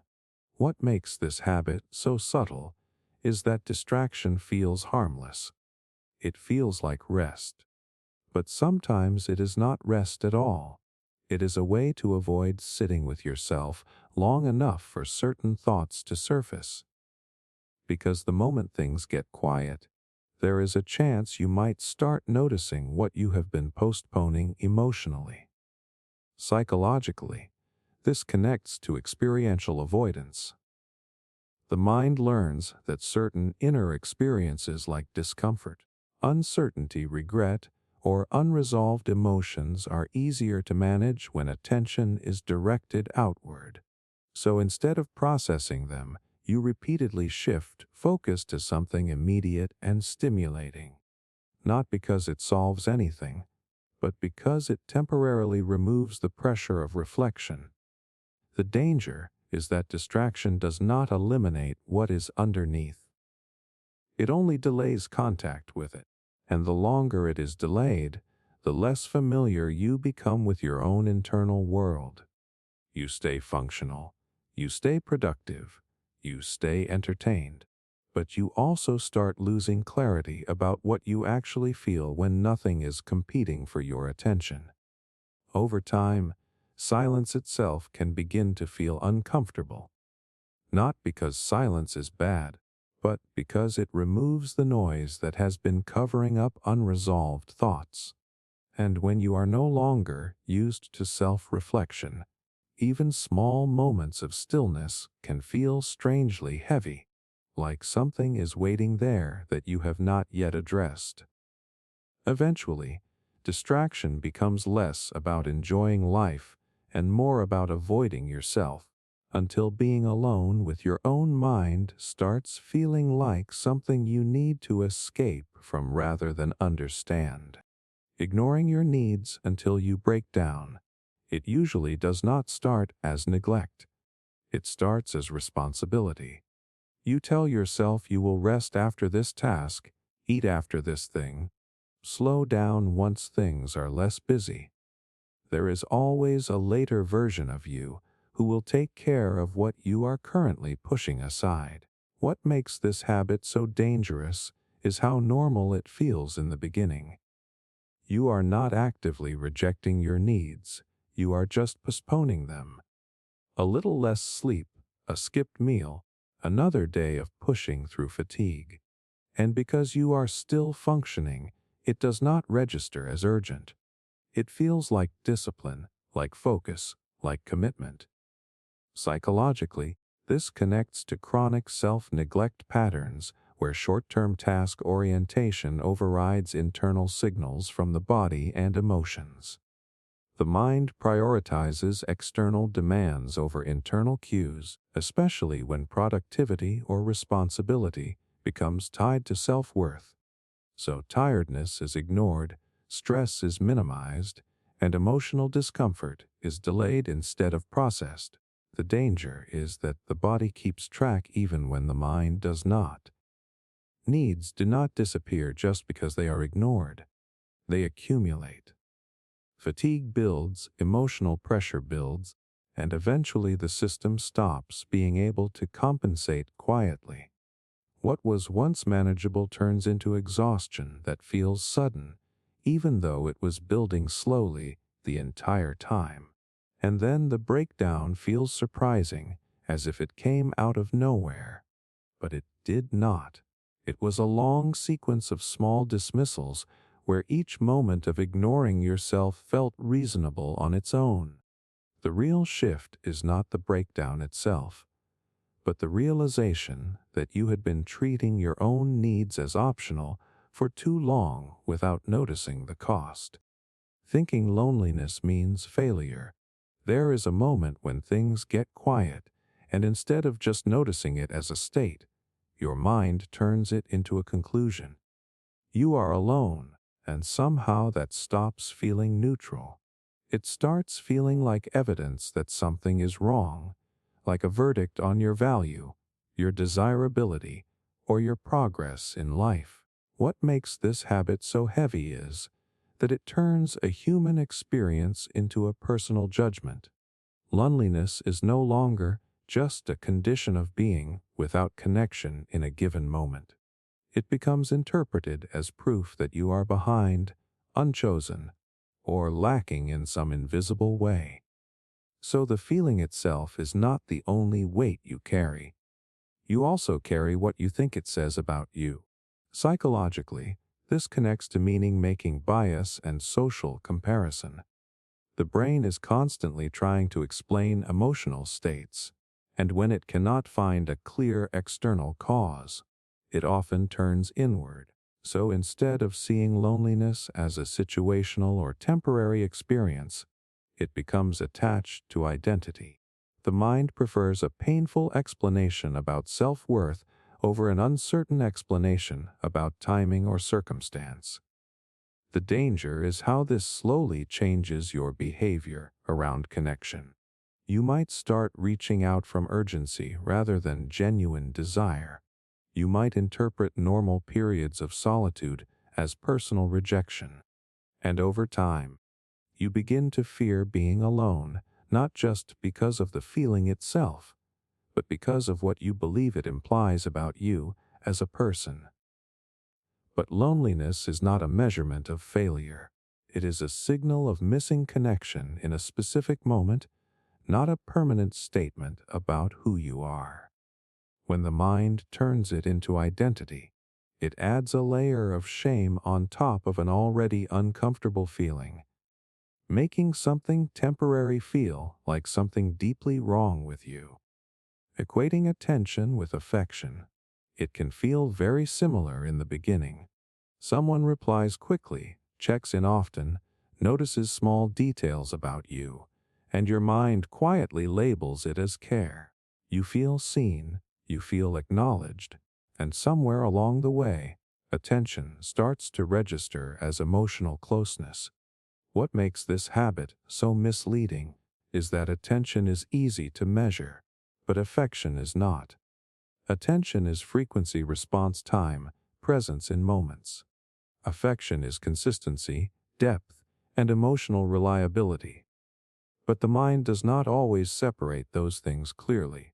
So when someone gives you focus, your brain may interpret it as emotional safety even before trust has actually been built.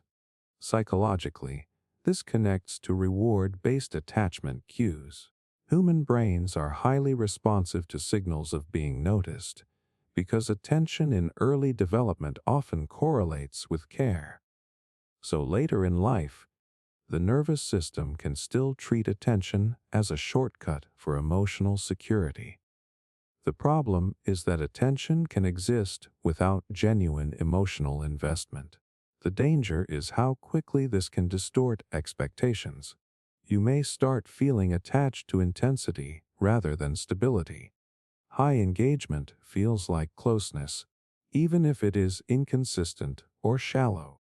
And when attention decreases, it can feel like emotional withdrawal, even if nothing meaningful has actually changed in the relationship. Over time, this can lead to cycles where you chase responsiveness instead of building real emotional grounding. You might feel temporarily valued when someone is present, but unsettled when they are not, because the connection is built more on interaction than on trust. And slowly, the mind starts confusing being noticed with being genuinely cared for. But attention is only one layer of connection. Affection is what remains when attention is not constant. And when the two are treated as the same, it becomes difficult to tell the difference between someone who is truly emotionally invested and someone who is simply very present in the moment.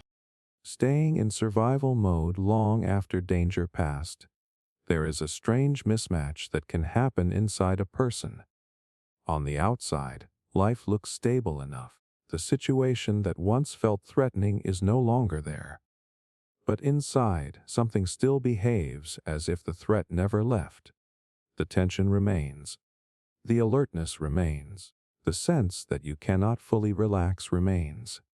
What makes this state so confusing is that there is no obvious reason for it anymore. Nothing is actively happening, yet your body and mind still operate like something could go wrong at any second. You find yourself scanning for problems, over-preparing, overthinking outcomes, reacting strongly to small triggers that would not normally feel significant in a calmer state. Psychologically, this connects to a prolonged activation of the stress response system. When someone spends enough time in difficult or unstable conditions, the nervous system adapts by staying on guard. It learns that constant readiness increases the chance of survival. The problem is that once the environment changes, the system does not automatically reset. It continues running the old program in a new setting. The danger is that survival mode slowly becomes the default way of being. Rest starts to feel unsafe because it is unfamiliar. Stillness feels suspicious because it removes the constant scanning that your system has grown used to.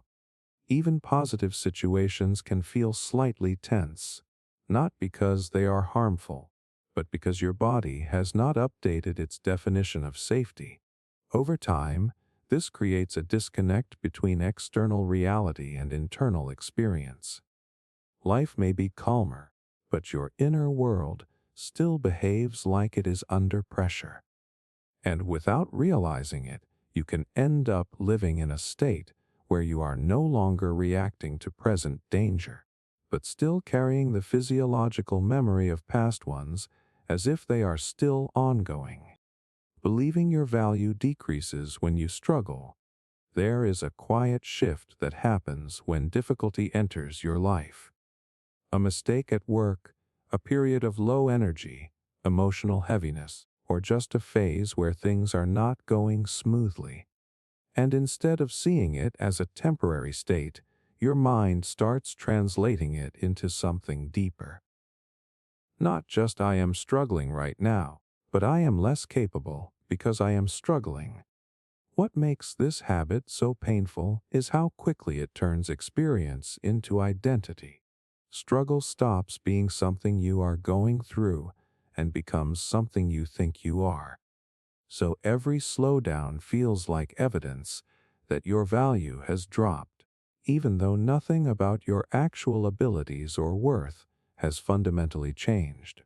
Psychologically, this connects to conditional self-worth and performance-based identity. When self-value becomes tied to output or consistency, any disruption in performance can feel like a personal decline. The mind struggles to separate human variability from personal inadequacy, so normal fluctuations in energy or capacity get interpreted as signs of failure. The danger is that this belief creates pressure exactly when you are least equipped to handle it. Instead of allowing space for recovery, you start judging yourself for not functioning at your peak. And that judgment adds emotional weight on top of the struggle itself, making it harder to regain stability. Over time, this can lead to a pattern where you only feel worthy during productive or easy phases of life. But human experience is not constant. Everyone moves through cycles of clarity, fatigue, progress, and pause. When value is only acknowledged during strong moments, the rest of life starts to feel like something you have to justify instead of something you are allowed to move through. But struggle is not a reduction in worth. It is a shift in condition. And when the mind confuses the two, it turns temporary difficulty into a permanent judgment that was never accurate in the first place. Taking constructive criticism as personal attack. There is a split second when someone gives feedback and your body reacts before your mind even has time to interpret it. The words are still neutral on the surface, but internally it already feels sharper than it is intended to be. Your focus shifts from what is being said to what it says about you. What makes this habit so intense is that the content of the feedback becomes secondary. Even practical suggestions start feeling like evaluations of your character. Instead of hearing "here is what can be improved," the mind translates it into "you are not good enough." So the message stops being about behavior and starts feeling like identity. Psychologically, this connects to threat-based self-evaluation and rejection sensitivity. When past experiences linked correction with shame, judgment, or emotional discomfort, the nervous system can begin to treat feedback as danger. So even well-intentioned input activates defensiveness, not because the message is harmful, but because it resembles situations where criticism once felt unsafe. The danger is that this response slowly blocks learning. You start protecting yourself from discomfort instead of extracting value from the information. So you may dismiss useful insights, justify mistakes quickly, or emotionally withdraw from feedback situations altogether. And over time, growth becomes harder not because feedback is absent, but because it is no longer fully received.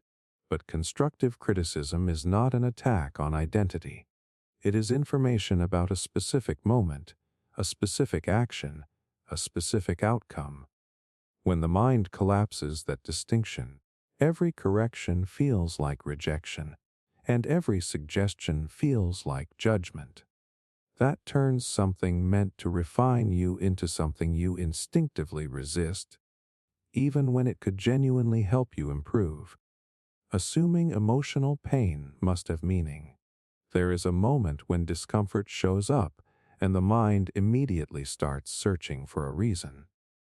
You feel low, uneasy, heavy, and instead of just experiencing it, you begin asking, "What is this trying to tell me?" As if every emotional state must contain a hidden message that you are supposed to decode. What makes this habit so compelling is that meaning feels like control. If pain has a lesson, a cause, or a purpose, Then it feels less random and less threatening. So the mind prefers interpretation over uncertainty. It turns feeling into analysis, because analysis feels safer than simply not knowing why something hurts. Psychologically, this connects to meaning making and cognitive closure.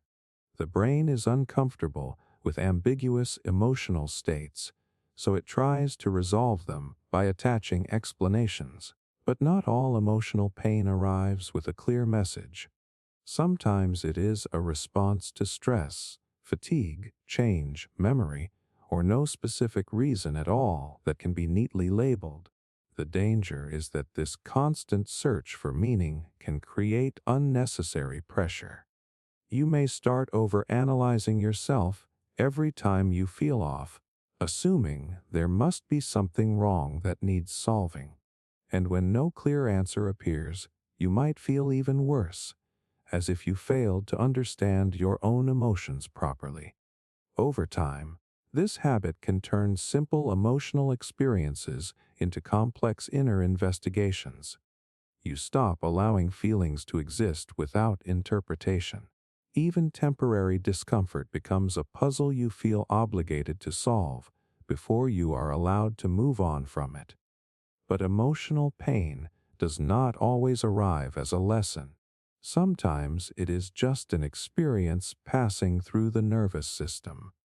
And when the mind insists that everything must mean something, it can turn natural human fluctuation into something that feels more loaded and personal than it actually is.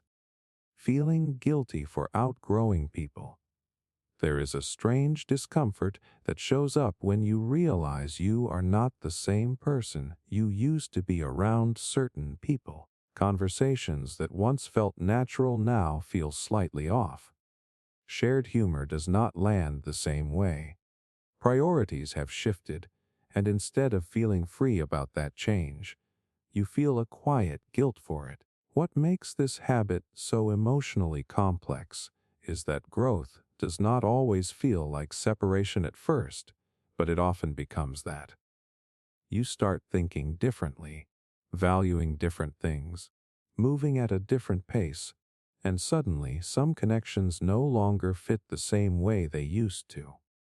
And instead of accepting that as a normal part of change, your mind frames it as abandonment or disloyalty. Psychologically, this connects to attachment-based guilt and social identity continuity. Humans naturally seek consistency in relationships because stability feels safe. So when your internal identity evolves faster than your external relationships, the mismatch can create emotional discomfort. The mind then tries to resolve that discomfort by turning change into a moral issue instead of a natural one. The danger is that guilt can make you stay in versions of yourself that you have already outgrown. You may shrink your growth around certain people, hold back new perspectives, or force old dynamics to continue just to avoid the discomfort of change. And over time, you can end up feeling stuck not because you have not evolved, but because you feel responsible for not letting others evolve without you. But outgrowing someone is not the same as rejecting them. It is simply evidence that you have changed in ways that no longer fully align with a past version of your shared experience. Not every connection is meant to stretch infinitely in the same form, and change in relationships does not automatically mean betrayal. It often just means life has moved people into different directions that no longer match the same space in the same way. Mistaking emotional intensity for love. There is a certain rush that can feel like everything you were missing suddenly appearing at once. The conversations feel electric, the attention feels constant, the emotions swing fast and strong. It feels alive in a way that calm connections sometimes do not. And in that intensity, your mind can quietly label it as love. What makes this habit so misleading is that intensity is easy to feel but hard to sustain. It creates spikes of emotion, highs and lows, urgency and attachment that feel meaningful because they are strong. But strength of feeling is not the same thing as depth of connection. The mind can confuse stimulation with safety, especially when consistency is unfamiliar. Psychologically, this connects to dopamine-driven attachment patterns. The nervous system is highly responsive to novelty, unpredictability, and emotional highs. So, when someone triggers strong emotional activation, it can feel like deep connection even if the underlying relationship lacks stability or long-term emotional reliability. The body reacts first, and the mind tries to interpret that reaction as meaning. The danger is that intensity often masks instability. You might ignore inconsistencies, emotional confusion, or lack of grounding because the emotional peaks feel so powerful. And when things calm down, the absence of intensity can feel like loss, even if what was missing was actually stability rather than connection. Over time, this pattern can train your mind to associate love with emotional volatility instead of emotional safety. So calm relationships may feel boring or incomplete, while intense ones feel real, even when they are draining or uncertain. But real connection is not defined by how strong it feels in the moment.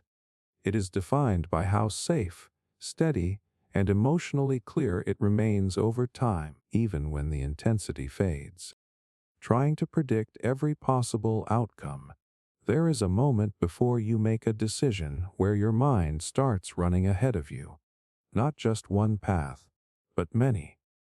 If I say this, then that might happen. If I choose this option, then another consequence could appear. It does not feel like simple thinking anymore. It feels like standing in front of 100 branching futures and trying to make sure none of them collapse on you later. What makes this habit so exhausting is that it creates the illusion that certainty is achievable if you just think enough.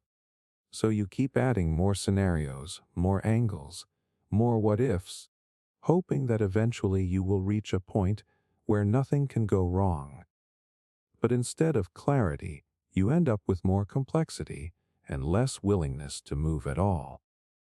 Psychologically, this connects to anticipatory anxiety and intolerance of uncertainty. The brain tries to reduce discomfort by simulating outcomes in advance. It believes that if it can imagine every possibility, it can avoid regret. But life does not offer complete predictability, so the process never actually finishes. There is always another scenario that could be added.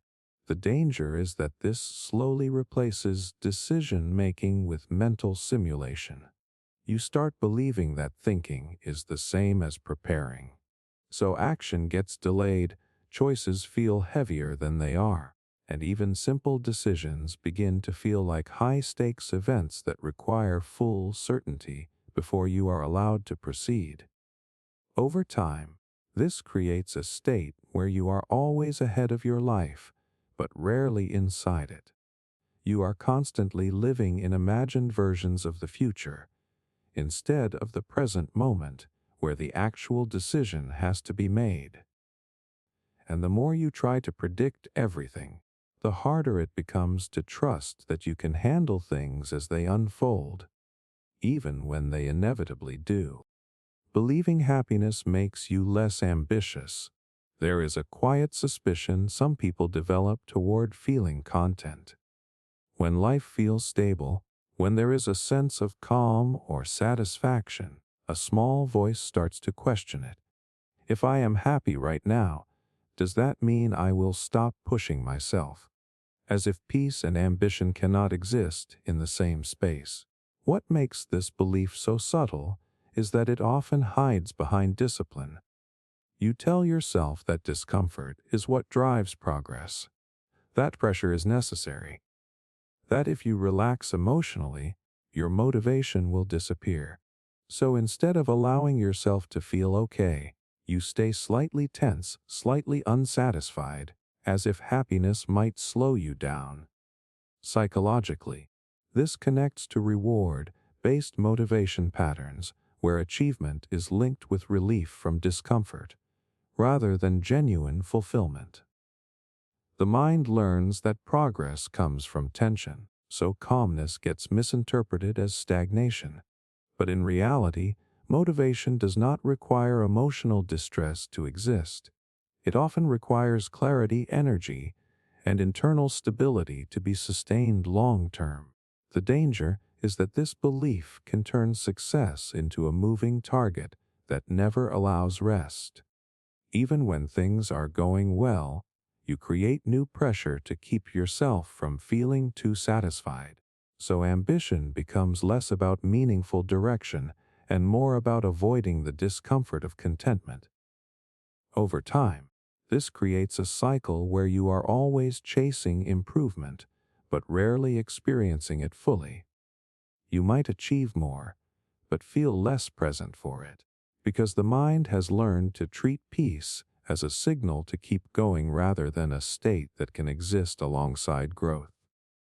But happiness does not cancel ambition. In many cases, it supports it.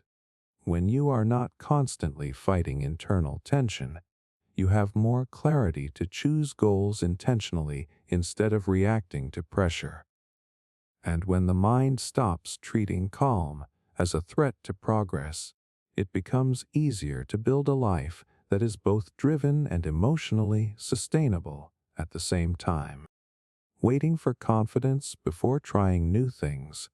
There is a very convincing delay that happens right before you step into something unfamiliar. You tell yourself you will do it once you feel ready, once you feel confident, once the hesitation goes away. So you wait for a version of yourself that already knows how to do it before you ever actually begin. What makes this habit so limiting is that confidence is treated like a requirement instead of a result. The mind assumes it must arrive first, fully formed, before action is allowed. But in reality, confidence is often built through exposure, repetition, and surviving the discomfort of not knowing what you are doing at the beginning. Psychologically, this connects to avoidance-based learning. The brain reduces discomfort by postponing unfamiliar actions, which creates temporary relief. But that relief reinforces the idea that avoidance is safer than engagement. So the longer you wait for confidence, the more your mind associates the unknown with danger and the familiar with safety, even when the unfamiliar is where growth actually happens. The danger is that waiting for confidence keeps you in a loop where nothing new ever gets enough time to prove itself.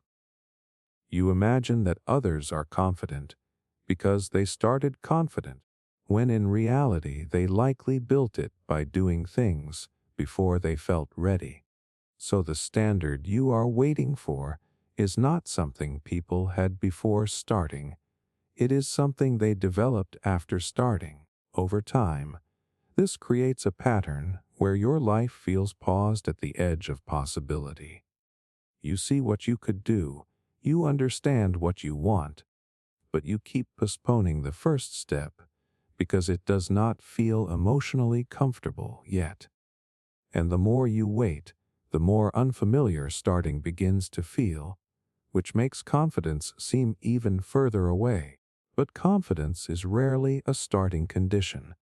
It is more often a byproduct of action taken while uncertainty is still present.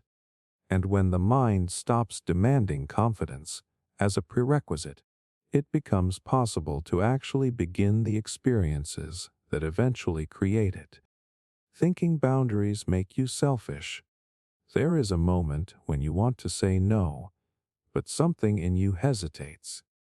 Not because you do not have a reason, but because a deeper fear appears right after it. If I set a boundary, will they think I am selfish? So instead of protecting your time, your energy, or your emotional space, You soften your response or ignore your own discomfort entirely. What makes this habit so confusing is that it often disguises itself as kindness. You stay available. You say yes when you do not mean it. You overextend yourself to avoid disappointing others. And on the surface it looks generous, but internally it slowly builds resentment, exhaustion, and a feeling that your own needs are always secondary. Psychologically, this connects to people-pleasing and fear of relational rejection.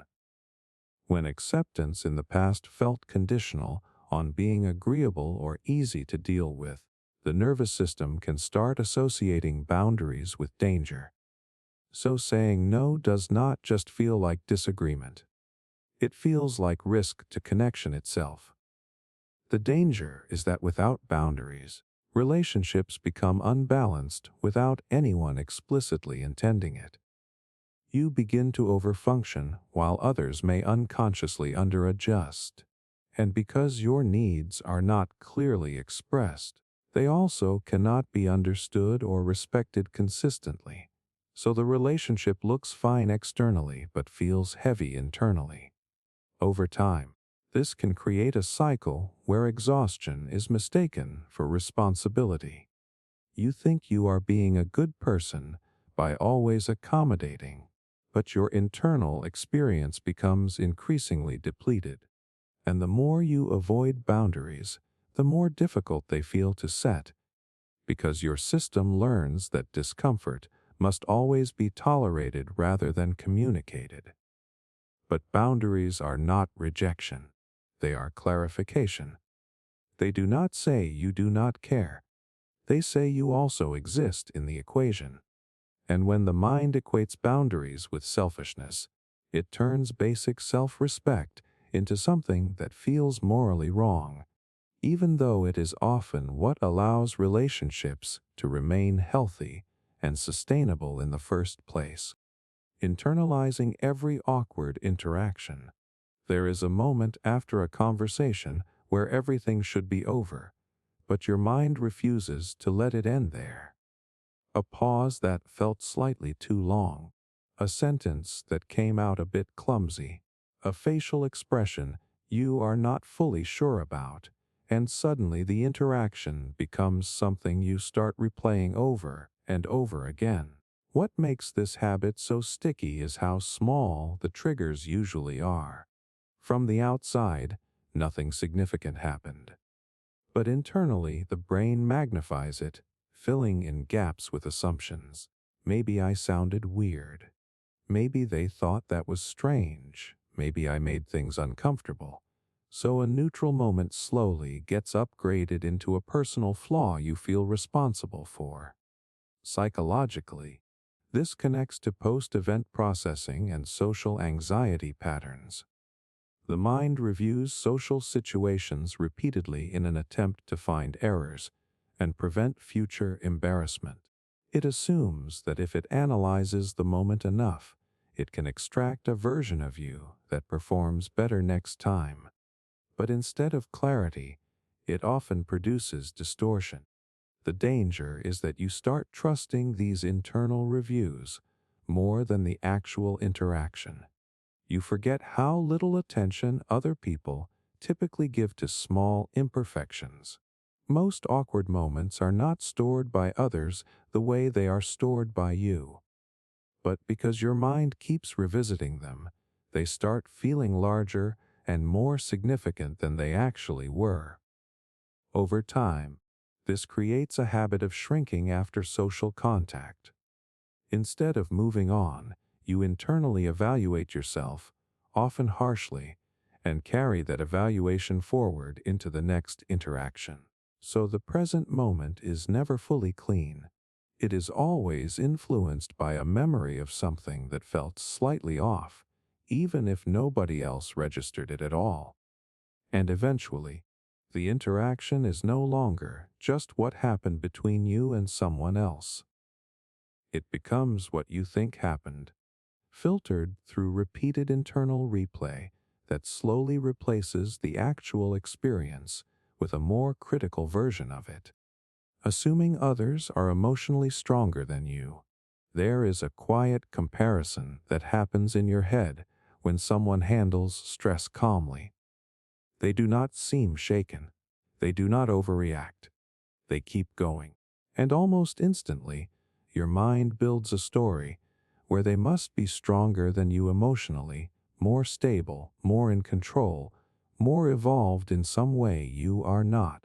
What makes this habit so subtle is that it is based on what you can see, not what you can know. You only witness other people's outward regulation, not their internal experience. So calmness gets interpreted as strength, and visible struggle gets interpreted as weakness. But emotional strength is not always expressed through appearance.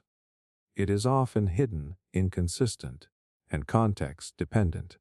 Psychologically, this connects to social comparison bias and misattribution of emotional states. The brain tends to overvalue observable behavior when judging internal capacity. If someone appears composed, your mind fills in the gap by assuming they are consistently that way inside. Meanwhile, your own internal fluctuations are fully visible to you, which creates an unfair comparison. The danger is that this belief quietly lowers your confidence in handling your own emotions. You start assuming others are naturally better equipped to cope, which can make your own reactions feel more problematic than they actually are.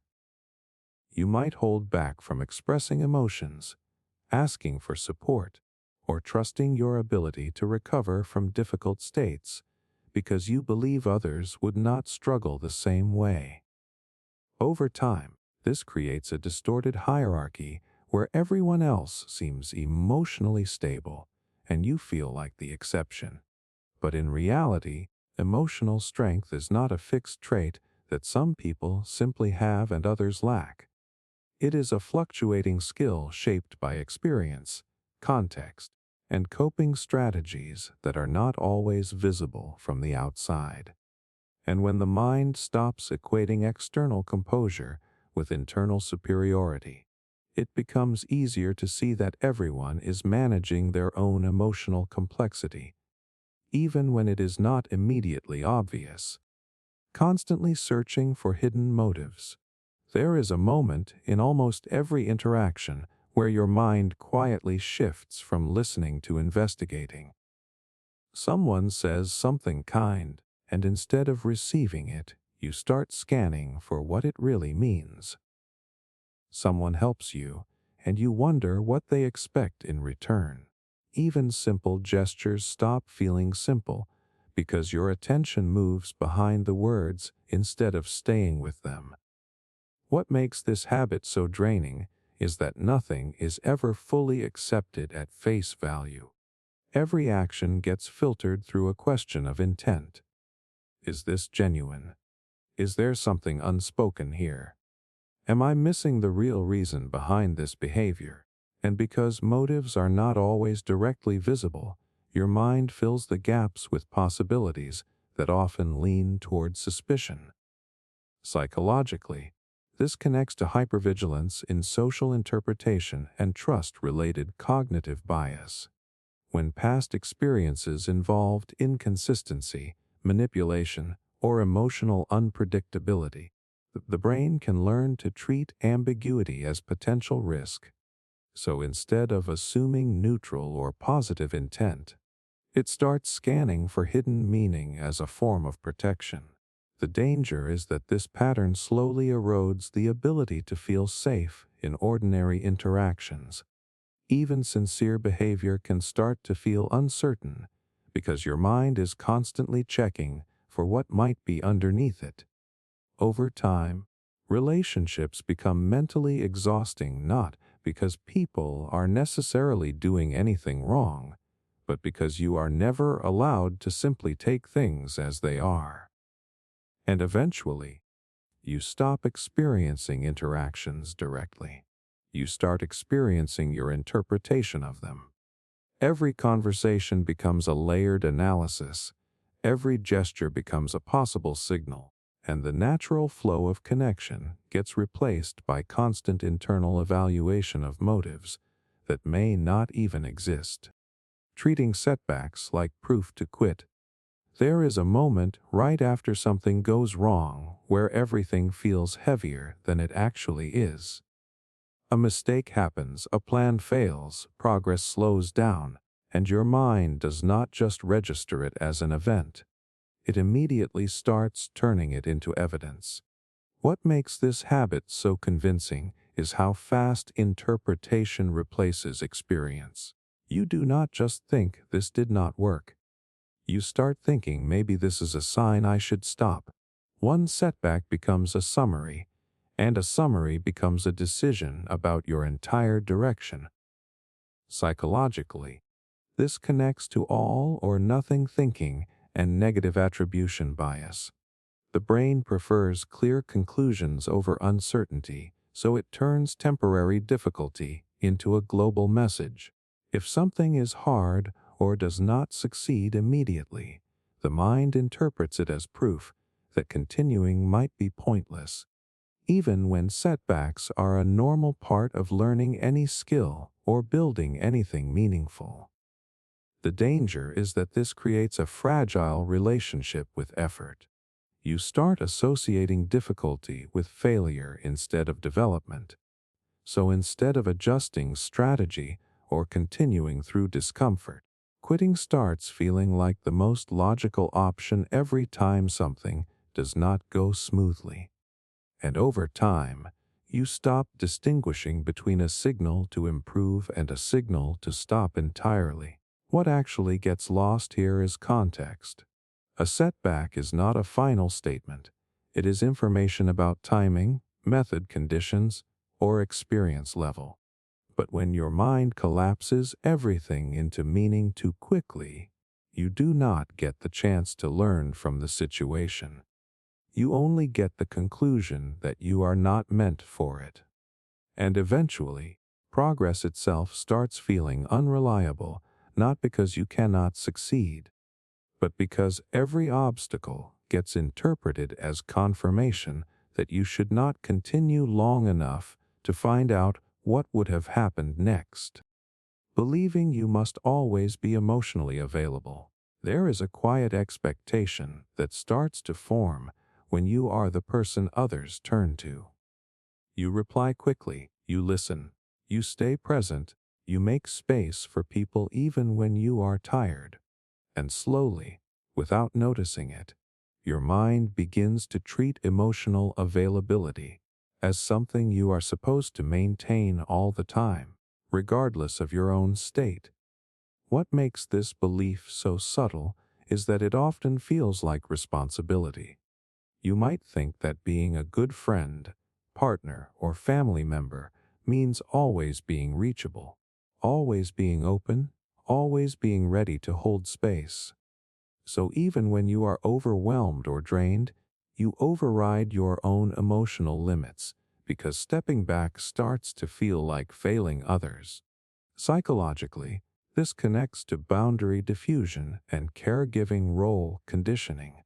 When someone repeatedly gets reinforced for being supportive, the brain can start linking self-worth with constant availability.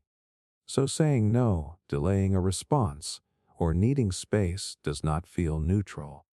It feels like withdrawal of care, even when it is just normal emotional regulation. The danger is that this slowly erodes internal balance. You begin to ignore your own emotional signals in order to remain accessible to others. And over time, your capacity to support people starts depending on how much you are neglecting yourself. What looks like emotional strength from the outside can actually become depletion that is being constantly masked by effort. Eventually, availability stops being a choice and starts feeling like obligation. You are present for others in their emotional moments, but less and less present for your own. And when rest or distance finally becomes necessary, it can feel uncomfortable or even guilty, as if you are doing something wrong by simply returning to yourself. But emotional availability is not meant to be constant. It is meant to be flexible, mutual, and sustainable. And when the mind turns it into a permanent requirement, it quietly replaces connection with exhaustion, even in relationships that are otherwise meaningful. Seeking closure from people incapable of giving it. There is a specific kind of waiting that does not feel like waiting at first. It feels like unfinished business. A conversation that never ended properly. A situation that was never explained. A version of events that never got clarified. So your mind keeps returning to it, convinced that if you just get the right explanation, something inside you will finally settle. What makes this habit so persistent is that closure feels like it should come from the same place where the confusion started. If someone hurt you, misunderstood you, or left things unclear, it feels logical that they should also be the one to resolve it. So you keep expecting a response, an apology, a clear explanation, or a moment of understanding that may never actually arrive in the way you imagine it. Psychologically, this connects to incomplete cognitive processing and attachment-based resolution seeking. The brain dislikes unresolved emotional loops, so it keeps revisiting them in search of completion. But when the other person is unwilling, unable, or unaware of how to provide clarity, the mind continues to search externally for something that can only realistically be constructed internally over time. The danger is that this creates emotional dependence on someone who may not have the capacity or willingness to give you the resolution you are looking for. So instead of healing, you stay psychologically attached to the expectation of a final conversation that might fix everything. And the longer that expectation remains active, the harder it becomes to accept the reality of what actually happened. Over time, closure starts to feel like something someone else has to grant you rather than something you can gradually build for yourself. But not all endings come with explanations.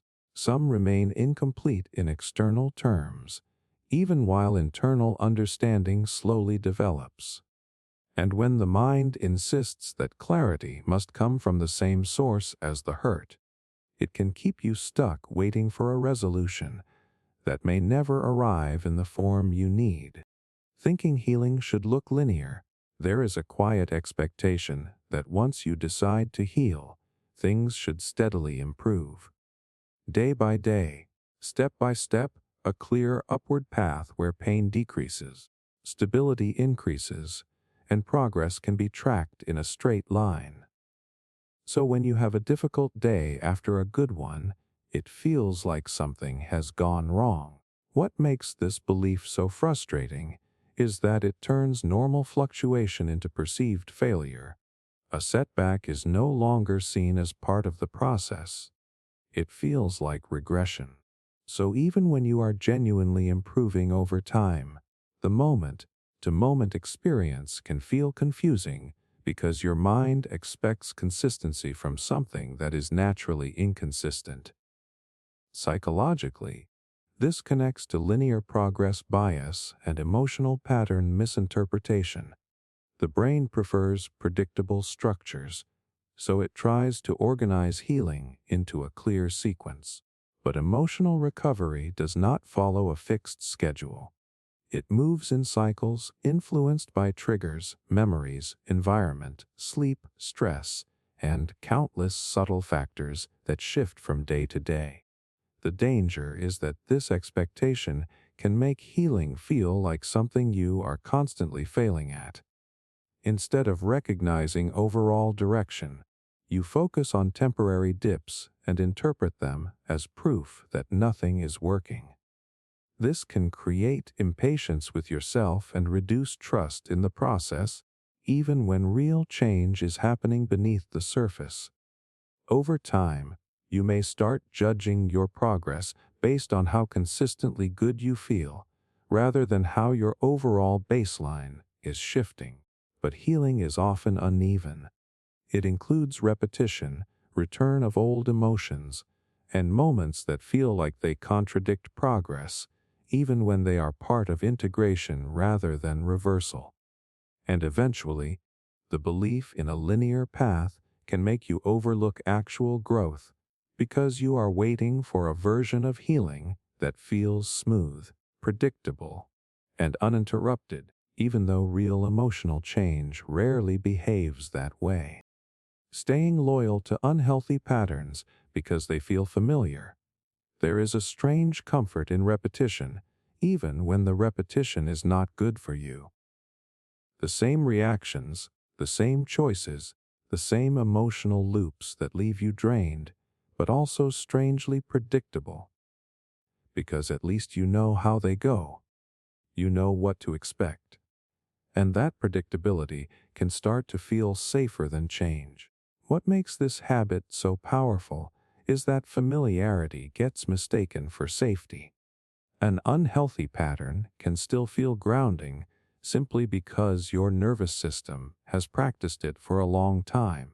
So even when it leads to stress, frustration, or disappointment, there is a part of you that recognizes it instantly and relaxes into what is known rather than what is new. Psychologically, this connects to conditioned emotional learning and comfort zone reinforcement. The brain prefers efficiency, so it strengthens neural pathways that are used repeatedly, even if they are not beneficial. Over time, these patterns become automatic responses to certain triggers, and breaking them feels uncomfortable, not because they are right, but because they are unfamiliar. The danger is that you can end up defending patterns that actively harm you simply because they feel like home. You might justify reactions, relationships, or habits that you already know are not good for you, but still feel difficult to leave because they are deeply embedded in your sense of normal. So change feels like loss, even when what you are losing is something that was hurting you. Over time, familiarity can start to outweigh well-being in decision-making. You choose what feels predictable over what feels healthy, not because you want to suffer, but because uncertainty feels more threatening than discomfort you already understand. And that keeps you tied to cycles that feel emotionally known, even when they are no longer emotionally safe. But familiarity is not the same as truth. It is just repetition. And when the mind confuses the two, it can keep you loyal to patterns that no longer reflect who you are becoming, only what you have been conditioned to tolerate. Needing to explain yourself excessively. There are moments when a simple answer should be enough, but it does not feel enough to you. You say no, but then you feel the need to justify it. You make a choice, but then you start adding layers of explanation, almost as if the decision itself is not valid unless you fully prove it to someone else. What makes this habit so draining is that it turns communication into defense. Instead of stating what you feel or what you need, you begin constructing a case for why it is acceptable. And even after explaining, there is often still a lingering sense that you did not say it clearly enough, or that someone might still misunderstand you. Psychologically, this connects to fear of invalidation and over-accommodation. When someone has repeatedly experienced their boundaries being questioned, dismissed, or challenged, the nervous system can learn that clarity alone is not sufficient. So it adds extra information in an attempt to prevent pushback, rejection, or misinterpretation. The danger is that excessive explanation slowly weakens your sense of internal authority. You start outsourcing the legitimacy of your choices to how well you can justify them to others. So even simple preferences begin to feel like arguments you have to win instead of facts about what works for you.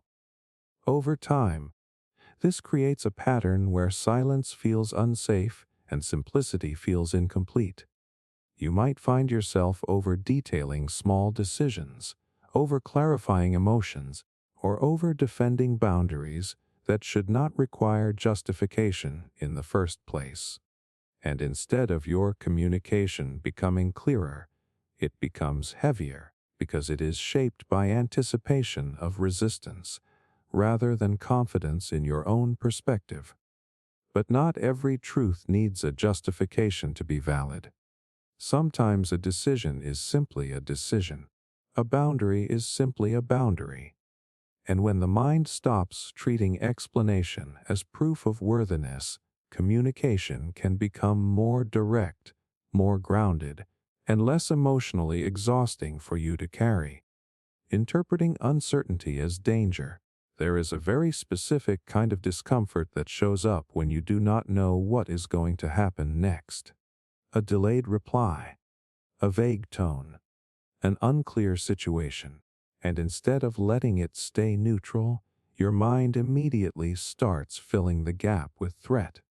Something is wrong, something is off, something needs to be solved right now. What makes this habit so powerful is that uncertainty does not feel empty to you. It feels unsafe. So your attention does not stay with what is unknown. It moves straight into prediction mode. You start scanning for clues, replaying details, analyzing patterns, trying to turn ambiguity into certainty as quickly as possible, even if the answers are not actually there yet. Psychologically, this connects to threat overestimation under ambiguity. The brain is designed to protect you from harm, but it is also designed to dislike not knowing. When uncertainty is high, the nervous system can treat it like potential danger, even when there is no actual evidence of threat. So it substitutes missing information with worst-case interpretations just to create a sense of control. The danger is that this slowly conditions your mind to react to unknown situations with stress instead of curiosity.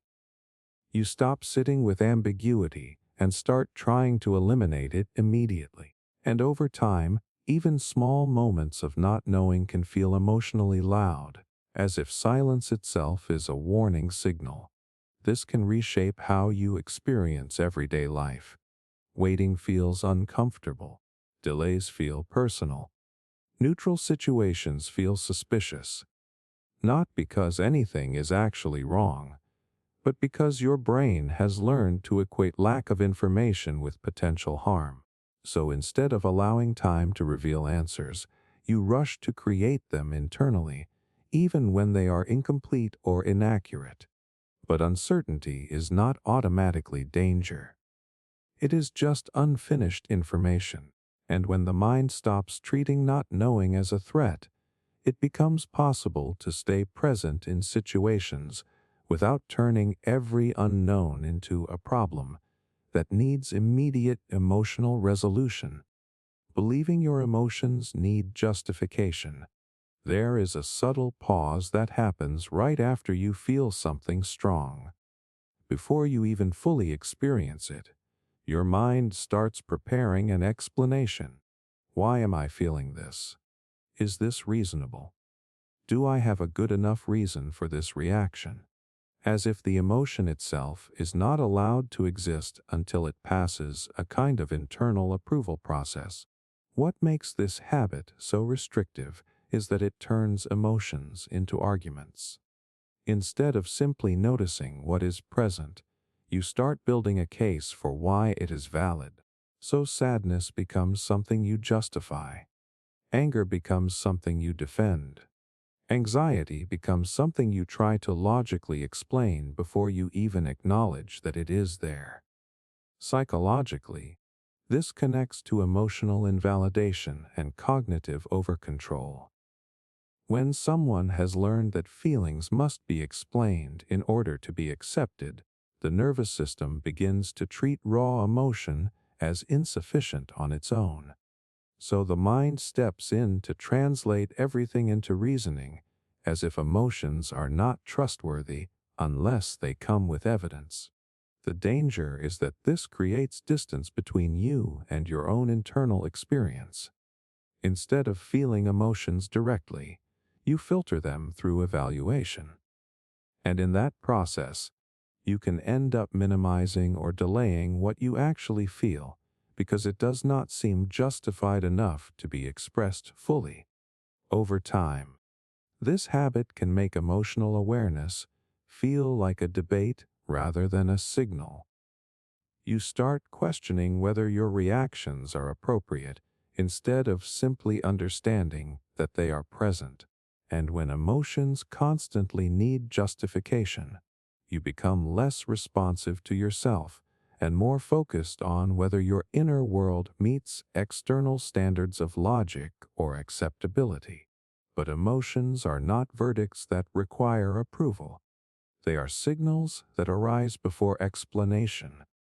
And when the mind stops demanding justification for every feeling, it becomes easier to experience emotions as information rather than something that must always be proven valid before you are allowed to acknowledge them. Constantly mentally time traveling instead of being present. There is a strange habit the mind develops where the present moment is rarely where you actually stay. Your body is here, but your attention is somewhere else entirely. You are replaying yesterday or rehearsing tomorrow while life is happening in the background, almost unnoticed. What makes this so hard to notice is that it feels productive in the moment. Thinking about the past feels like learning from it. Thinking about the future feels like preparing. But most of the time, it is just repetition dressed up as control. Psychologically, this connects to a mind that is trying to gain safety through prediction. When the present feels uncertain, the brain escapes into memory or imagination because those spaces feel easier to control. But control in the mind is not the same as stability in real life. The danger is subtle. You start missing moments without realizing it. Conversations happen, but you are not fully in them. Decisions are made, but your mind is already living in their outcomes, and slowly life starts to feel like something you are observing rather than experiencing. Often this shows up in small, everyday ways. You reread old conversations in your head while someone is talking to you. You imagine future arguments while sitting in a peaceful moment. You plan responses that will never be needed. None of it feels dramatic, but together it slowly removes you from what is actually happening right now. But presence is not something you achieve by force. It returns when attention is no longer constantly pulled into past interpretations or future projections. And when you begin to notice how often you leave the present mentally, you also begin to understand how much of your life was happening without you fully inside it. Feeling ashamed of needing help. There is a moment when things get difficult, and instead of reaching out, something in you pulls back. Not because you do not need support, but because needing it feels uncomfortable in itself. As if asking for help is not just a practical step, but a personal admission that you should have been able to handle it alone. What makes this habit so heavy is that it turns vulnerability into self-judgment. You are already struggling, and on top of that struggle, there is a layer of shame for not being fully self-sufficient in the moment. So, even when help is available, it feels emotionally complicated to accept it without questioning what it says about you. Psychologically, this connects to internalized self-reliance and shame-based conditioning. When independence is repeatedly associated with worth, strength, or maturity, the nervous system can start treating dependence as failure. So instead of seeing help as a normal part of human functioning, It feels like a loss of status or capability. The danger is that this can keep you isolated longer than necessary. You might delay support, minimize your struggles, or push through situations that would be easier to manage with assistance. And over time, this creates a cycle where you only reach out when things become overwhelming, which then reinforces the belief that you should have waited even longer before asking. But needing help is not evidence of inadequacy. It is a reflection of how human systems actually work. Everyone depends on others in different ways at different times, whether emotionally, practically, or socially.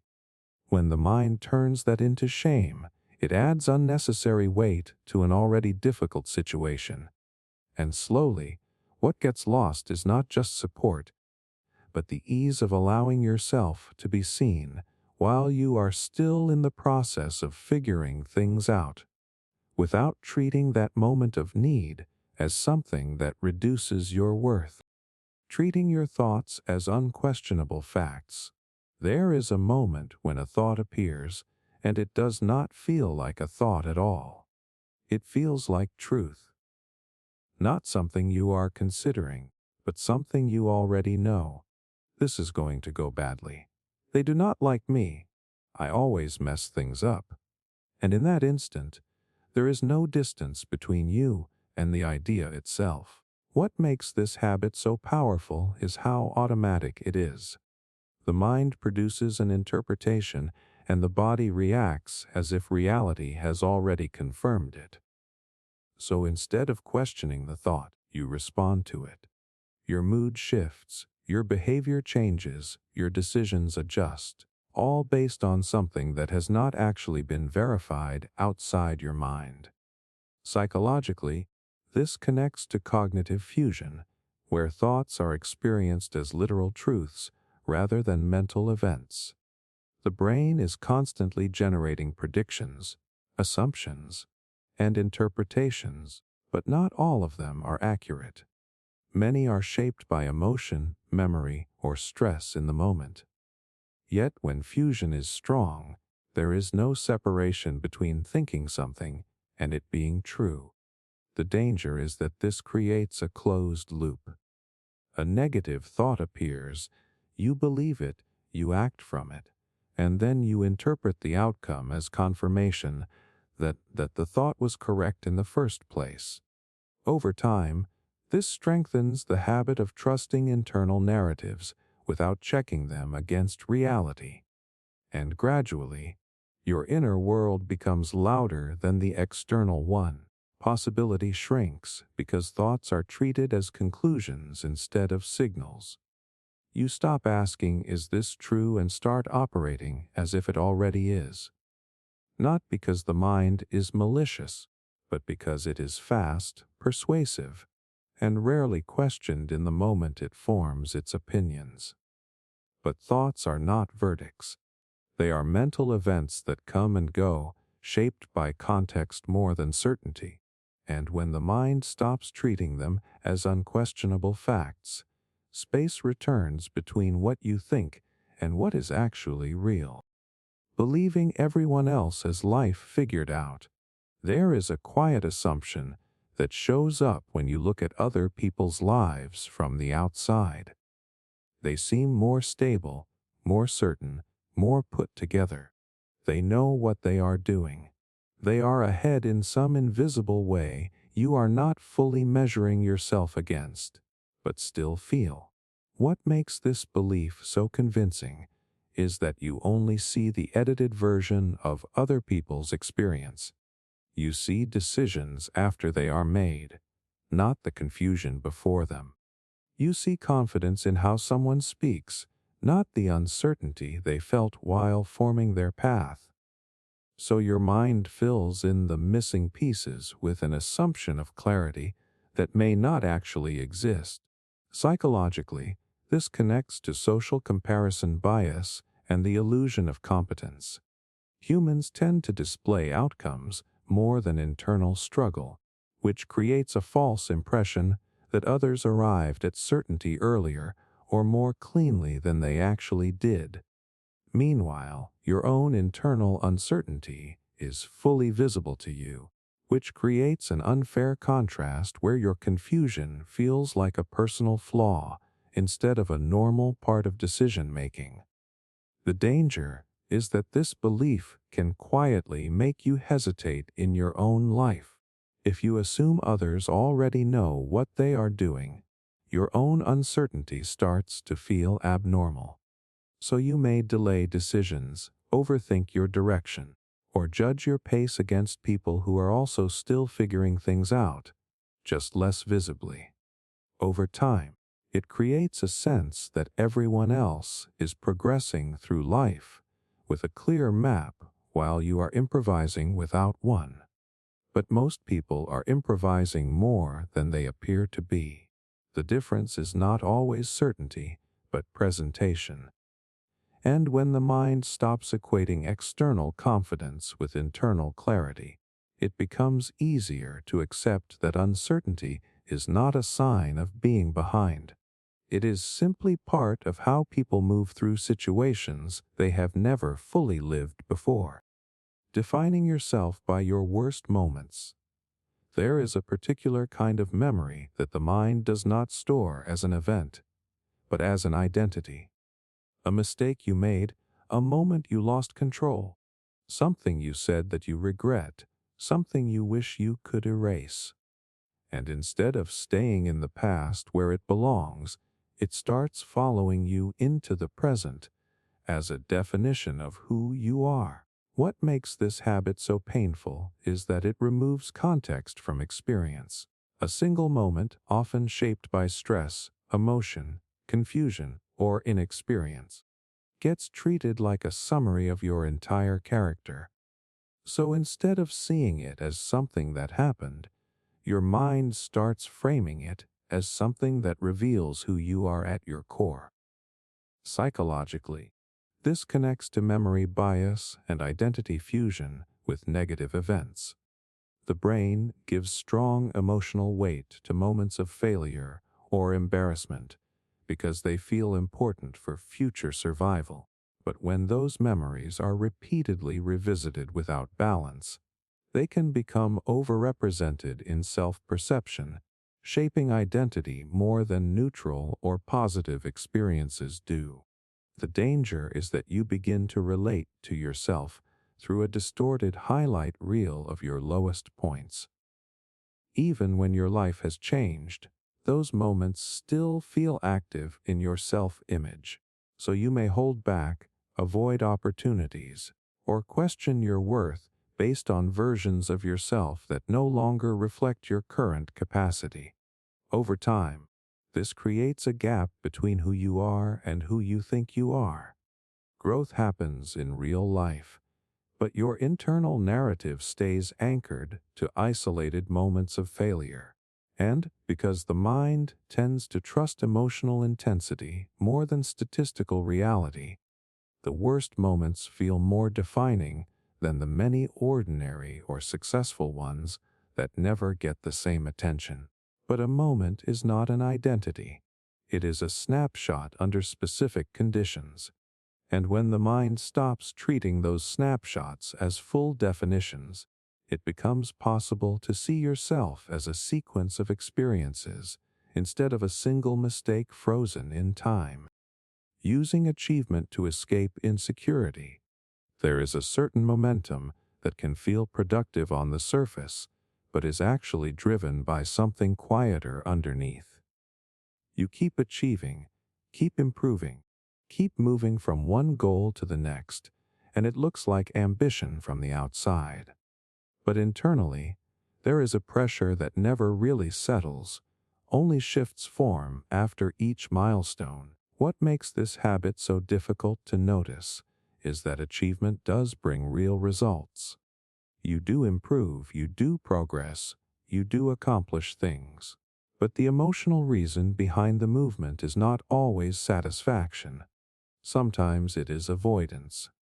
Avoidance of stillness, avoidance of self-doubt, avoidance of the feeling that shows up when there is nothing external to prove your worth.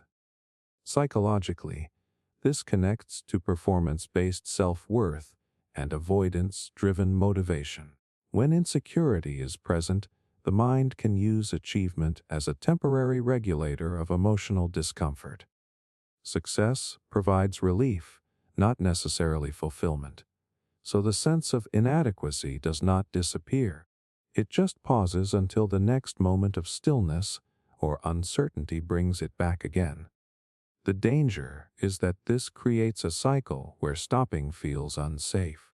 Rest can feel like regression because it removes the buffer of achievement that keeps insecurity quiet. So even when you are tired, you push forward, not always because you want to, but because slowing down allows internal discomfort to become more noticeable.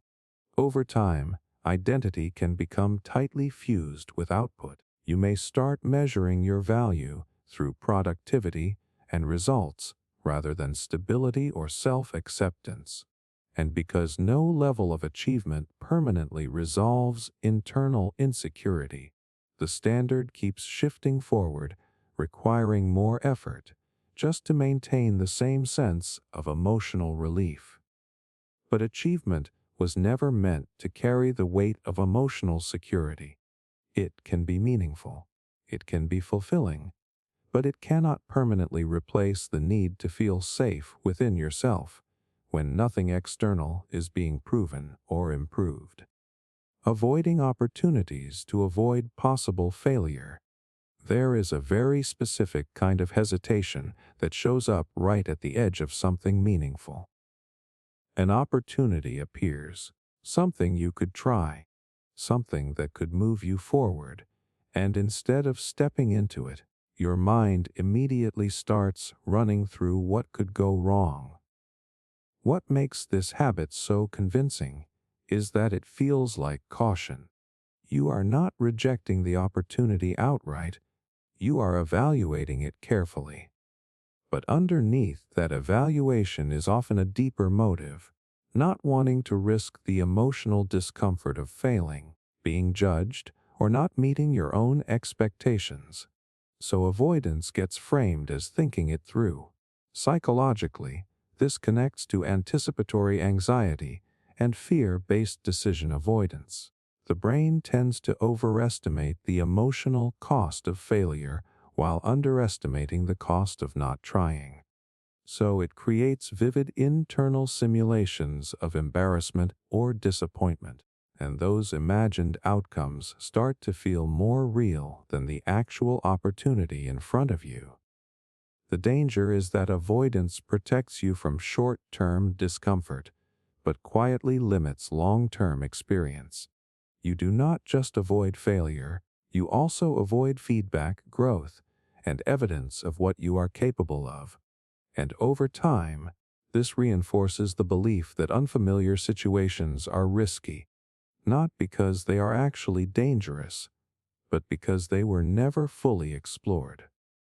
This creates a loop where the less you try, the more uncertain everything feels, and the more uncertain it feels, the more your mind treats avoidance as the safest option. So life gradually becomes smaller not through dramatic decisions, but through repeated moments where potential was present, but action was delayed until it was no longer accessible. But failure is not only an outcome to avoid, it is also information. And when the mind treats all possible failure as proof to stay away, it removes the very conditions needed to learn what would have happened if you had allowed yourself to try. Believing emotional pain must be hidden. There is a very quiet reflex some people develop when they start to feel overwhelmed. The moment emotion rises, the first instinct is not to express it, but to contain it. Keep it contained, keep it controlled, keep it out of sight, as if the presence of pain itself is something that should not be visible to anyone else. What makes this habit so isolating is that it often feels like strength. You learn to function while hurting, to speak normally while something inside you is heavy. to show up without letting anything leak through. And over time, the ability to hide emotional pain becomes something you rely on, even when it starts costing you internal relief. Psychologically, this connects to emotional suppression and learned invalidation. When expressing distress has previously led to discomfort, dismissal, or being seen as too much, the nervous system adapts by shifting pain inward. So instead of being processed through communication or connection, emotion gets stored internally where it feels safer from external reaction. The danger is that hidden pain does not disappear just because it is not expressed. It accumulates. It lingers in the background of your thoughts, affects your energy, and quietly influences how you respond to everyday situations. But because it is not visible, it is easy to underestimate how much you are actually carrying. Over time, this creates a separation between how you appear and how you feel. On the outside, you might seem fine, composed, functional.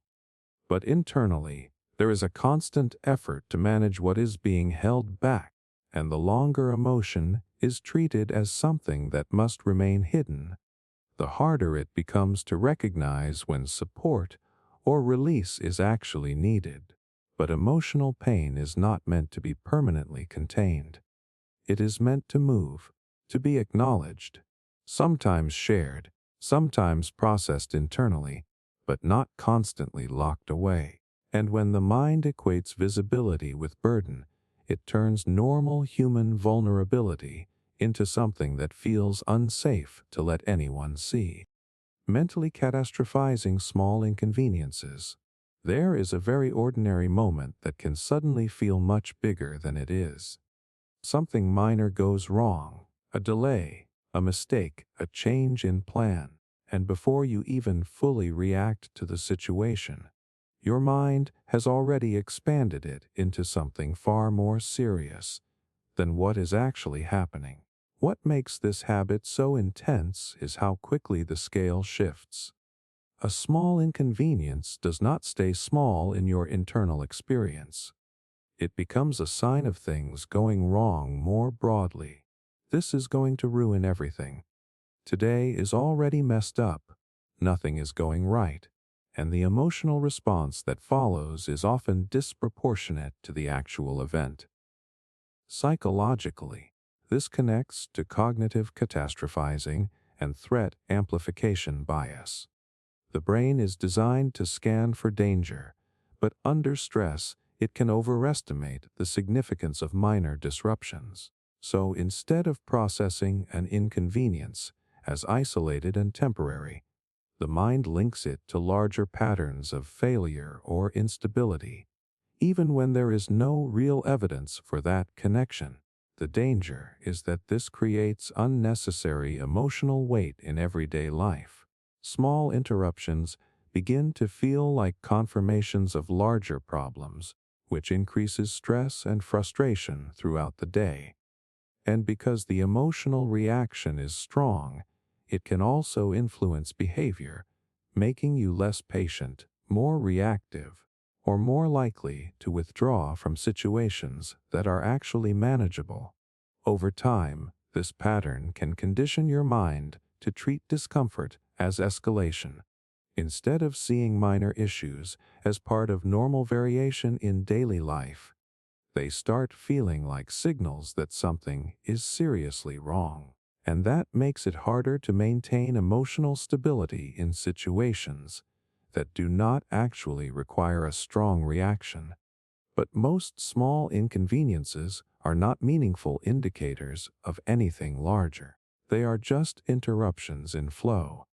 And when the mind stops inflating them into larger conclusions, it becomes easier to respond to life as it is, rather than as the worst interpretation of what just happened. Thinking self-sacrifice guarantees love. There is a quiet equation some people learn early without ever being told directly. If I give enough of myself, if I adjust enough, if I put others first often enough, then I will be valued.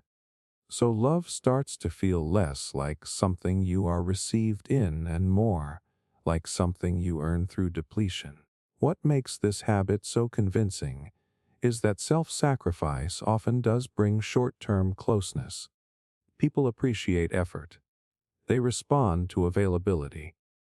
They feel supported when you show up for them.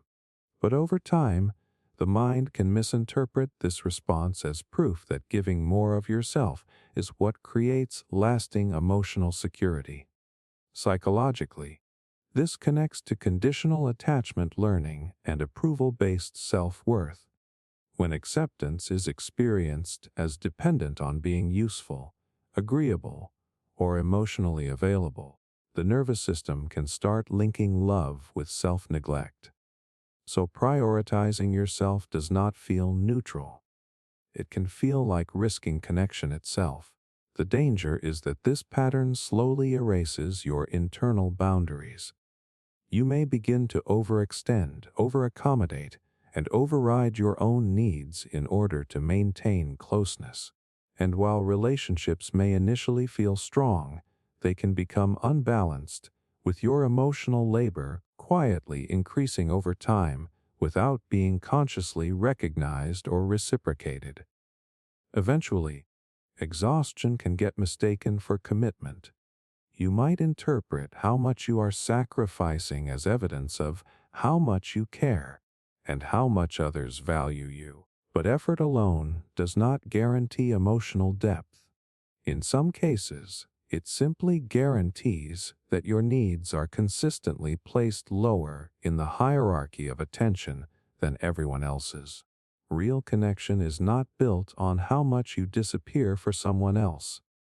It is built on mutual presence, where both people remain emotionally visible without one person having to reduce themselves to maintain closeness. And when the mind equates sacrifice with love, it confuses imbalance for devotion and self-neglect for emotional security. Assuming people remember your mistakes forever. There is a very specific kind of thought that shows up after you mess up in front of someone. It does not just ask what happened, it extends it into the future. That person now knows this about me. They will always remember it. It is already stored in their mind as a permanent label. What makes this habit so intense is that it does not stay inside the moment. It expands the moment into identity. A single awkward interaction, a mistake, or an embarrassing comment starts feeling like something that will define how others see you indefinitely, even when the interaction itself is already over. Psychologically, this connects to spotlight effect and memory projection bias. The mind dramatically overestimates how much attention others are paying to your behavior and how long they retain specific social details. In reality, most people are primarily focused on their own experiences, and their memory of minor social moments fades far faster than it feels like it does internally. The danger is that this belief can quietly change how you behave around people. You may become more guarded, less spontaneous, or overly self-monitoring because you feel like every mistake is being recorded and stored permanently. And that pressure can make interactions feel less natural, which ironically increases the chance of feeling awkward in the first place. Over time, you begin living as if every misstep becomes part of a permanent narrative in other people's minds. But most social moments are not archived the way your anxiety assumes they are. They are processed briefly and then replaced by new experiences because attention naturally moves forward rather than holding on to every detail of every interaction. And when the mind stops assuming permanent judgment from temporary moments, it becomes easier to move through social life without carrying the weight of mistakes that others have already stopped thinking about long ago.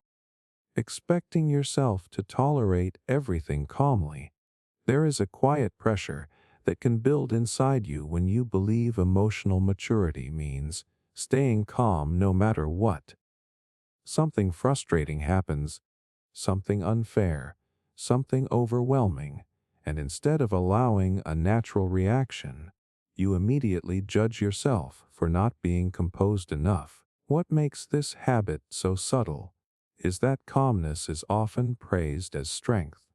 So over time, you start treating emotional reactions as something to manage or suppress rather than understand. Anger feels inappropriate. Frustration feels unnecessary. Even sadness starts to feel like something you should be able to rise above if you were truly stable. Psychologically, this connects to emotional suppression and over-controlled coping styles. When someone learns that expressing emotion leads to discomfort, judgment, or loss of control, the nervous system can adapt by narrowing emotional expression. But that does not eliminate emotion itself. It only pushes it inward while maintaining an external appearance of calm. The danger is that this expectation creates a disconnect between what you feel and how you allow yourself to respond. You may appear composed while internally building tension that has nowhere to go. And over time, this can make even small stressors feel heavier because they are processed without release or acknowledgement. It also creates a hidden form of self-pressure. Instead of simply dealing with difficult situations, you are also monitoring your reaction to them. So part of your attention is always on whether you are handling things well enough emotionally, which adds another layer of strain on top of the original experience. But emotional regulation is not the same as emotional absence. Being calm does not mean never reacting. It means being able to experience emotion without being overwhelmed by it, and without shaming yourself for having a response in the first place. And when the mind demands constant calmness, it can turn normal human reactions into something that feels like failure instead of information, turning every disappointment into hopelessness. There is a moment when something does not go the way you expected, and before you have even fully processed it, the feeling starts expanding beyond the situation itself. It is not just "this did not work." It becomes "nothing ever works." And suddenly a single disappointment is no longer an event, it is a conclusion. What makes this habit so powerful is how quickly the mind jumps from experience to identity. A setback stops being about timing, conditions, or one specific outcome, and instead becomes evidence about your entire direction. So the emotional weight increases far beyond what the situation actually contains. Psychologically, this connects to cognitive overgeneralization and learned pessimistic interpretation. The brain tries to protect you from repeated disappointment by forming broad conclusions from specific events. But when this pattern becomes strong, even small failures can trigger global beliefs about the future, creating a sense that effort itself might be pointless. The danger is that hopelessness removes flexibility from how you interpret life. Instead of seeing disappointment as feedback or adjustment, it starts feeling like confirmation that change is not possible. And when that belief takes hold, motivation does not just decrease, it collapses into emotional withdrawal from possibilities that are still very real.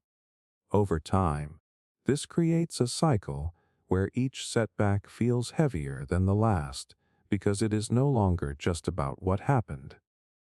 It is about what it supposedly means. So the emotional response grows disproportionate to the actual event, and recovery becomes harder because you are not only processing the disappointment, but also the story that it represents: final failure.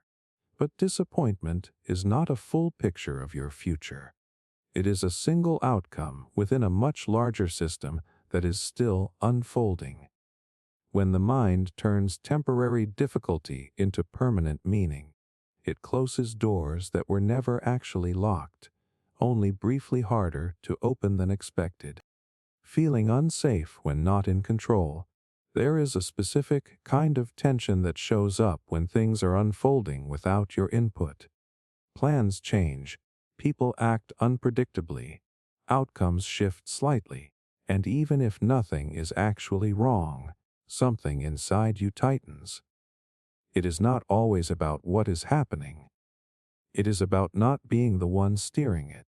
What makes this habit so intense is that control starts to feel like emotional safety rather than preference.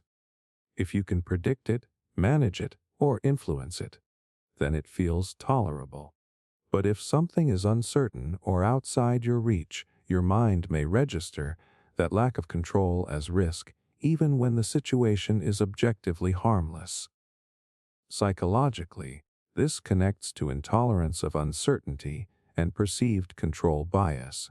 The brain tends to associate predictability with safety because in many real situations, knowing what comes next reduces actual danger.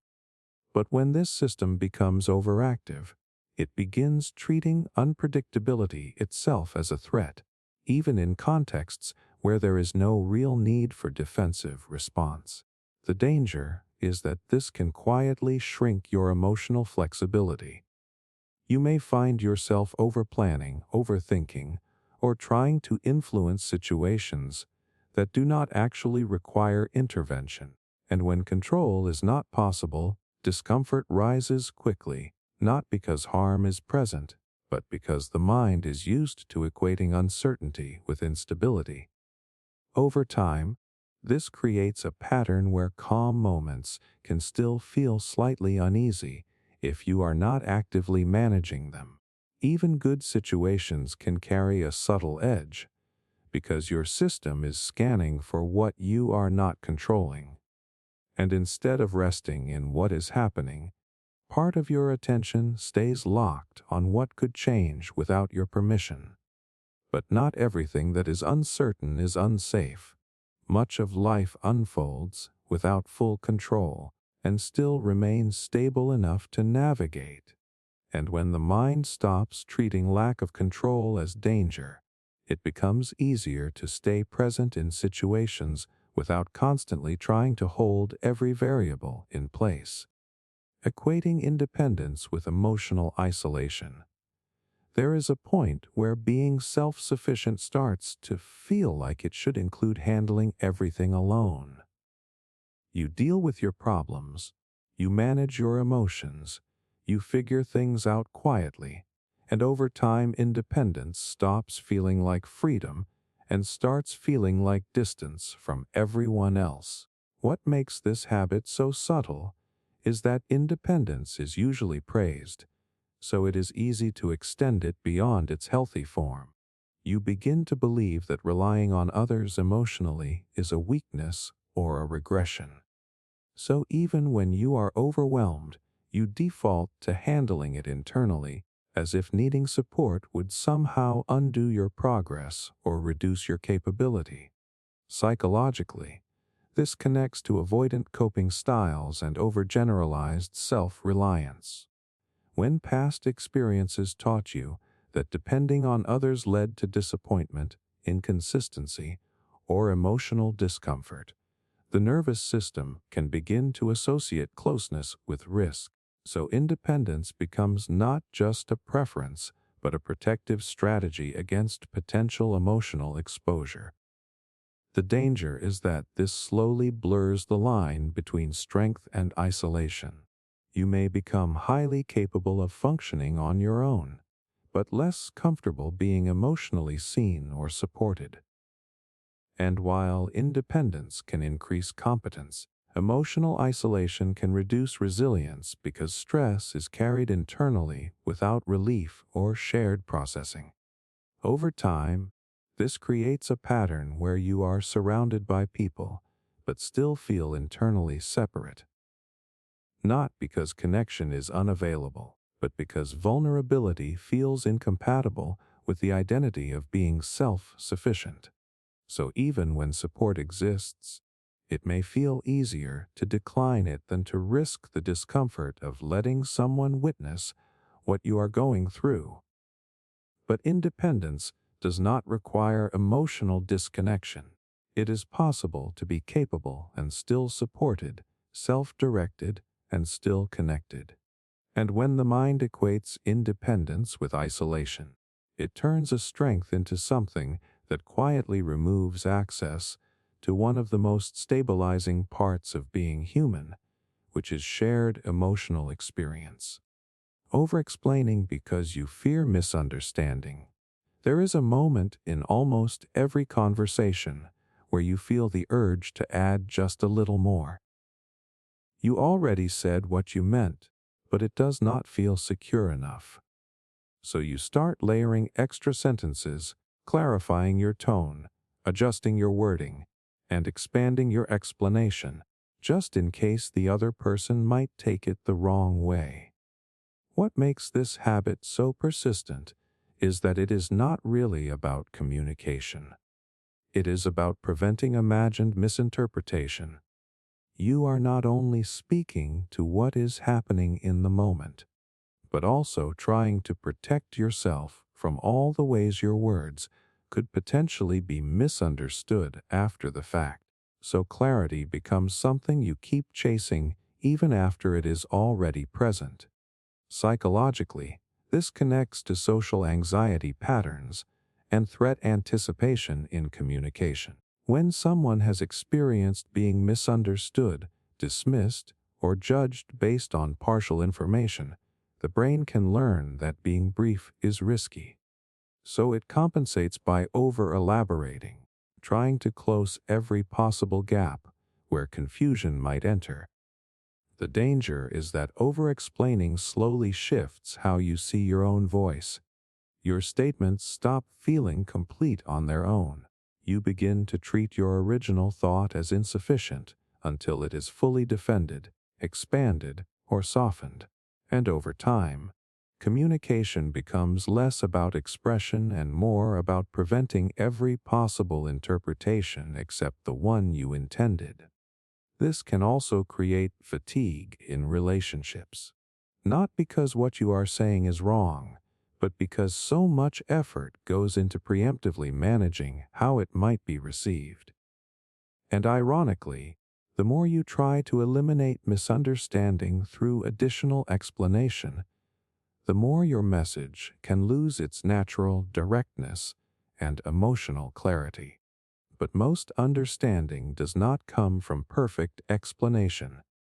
It comes from tolerance of slight ambiguity and trust that your core message can stand without exhaustive reinforcement.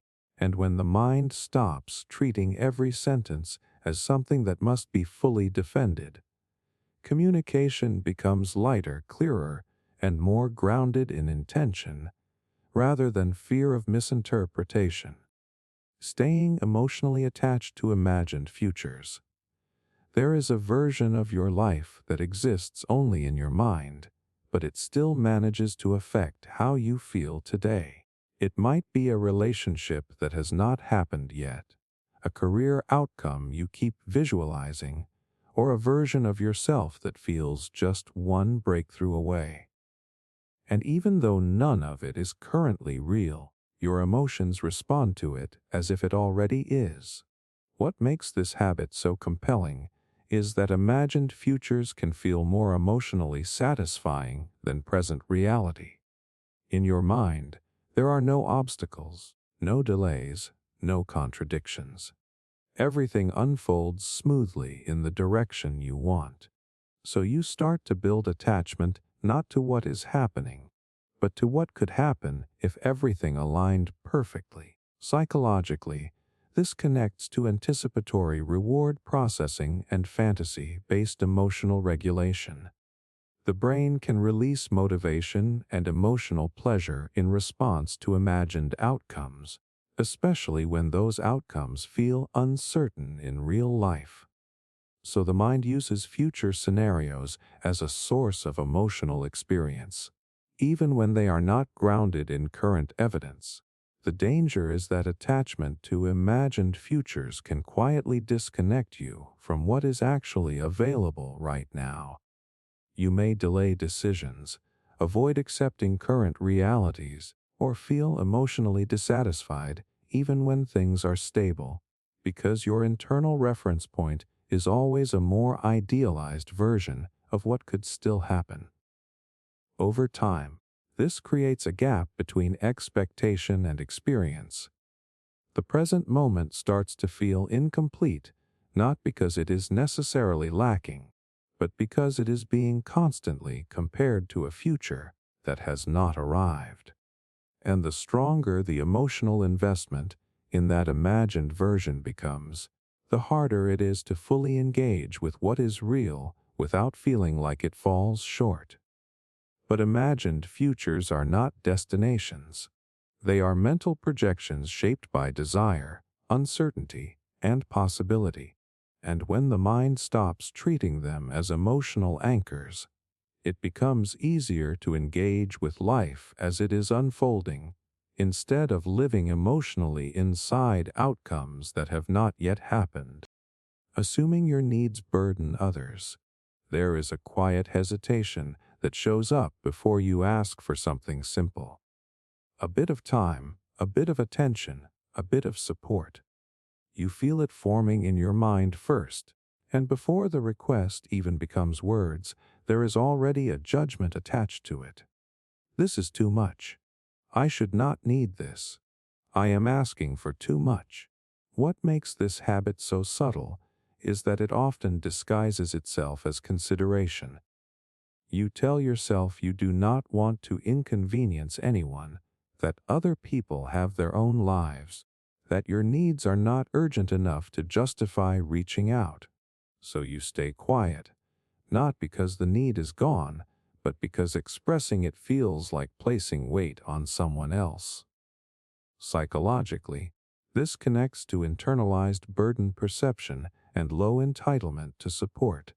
When someone has repeatedly experienced their needs being minimized, dismissed, or inconsistently met, the mind can begin to preemptively assume that expressing needs will create strain in relationships. So silence becomes a way to avoid anticipated discomfort, rather than a reflection of actual response. The danger is that this slowly disconnects you from honest communication. Your needs do not disappear, they just become unspoken. And over time, others cannot respond to what they do not know, which can unintentionally reinforce the belief that your needs are not important enough to be met. This also creates a hidden emotional load. You may appear independent on the surface, but internally you are constantly negotiating whether it is acceptable to want something from others. And that negotiation itself becomes exhausting, because even basic human needs start to feel like requests that require justification or minimization. But needs are not burdens by default. They are information. They describe what helps you function, feel safe, or stay emotionally balanced.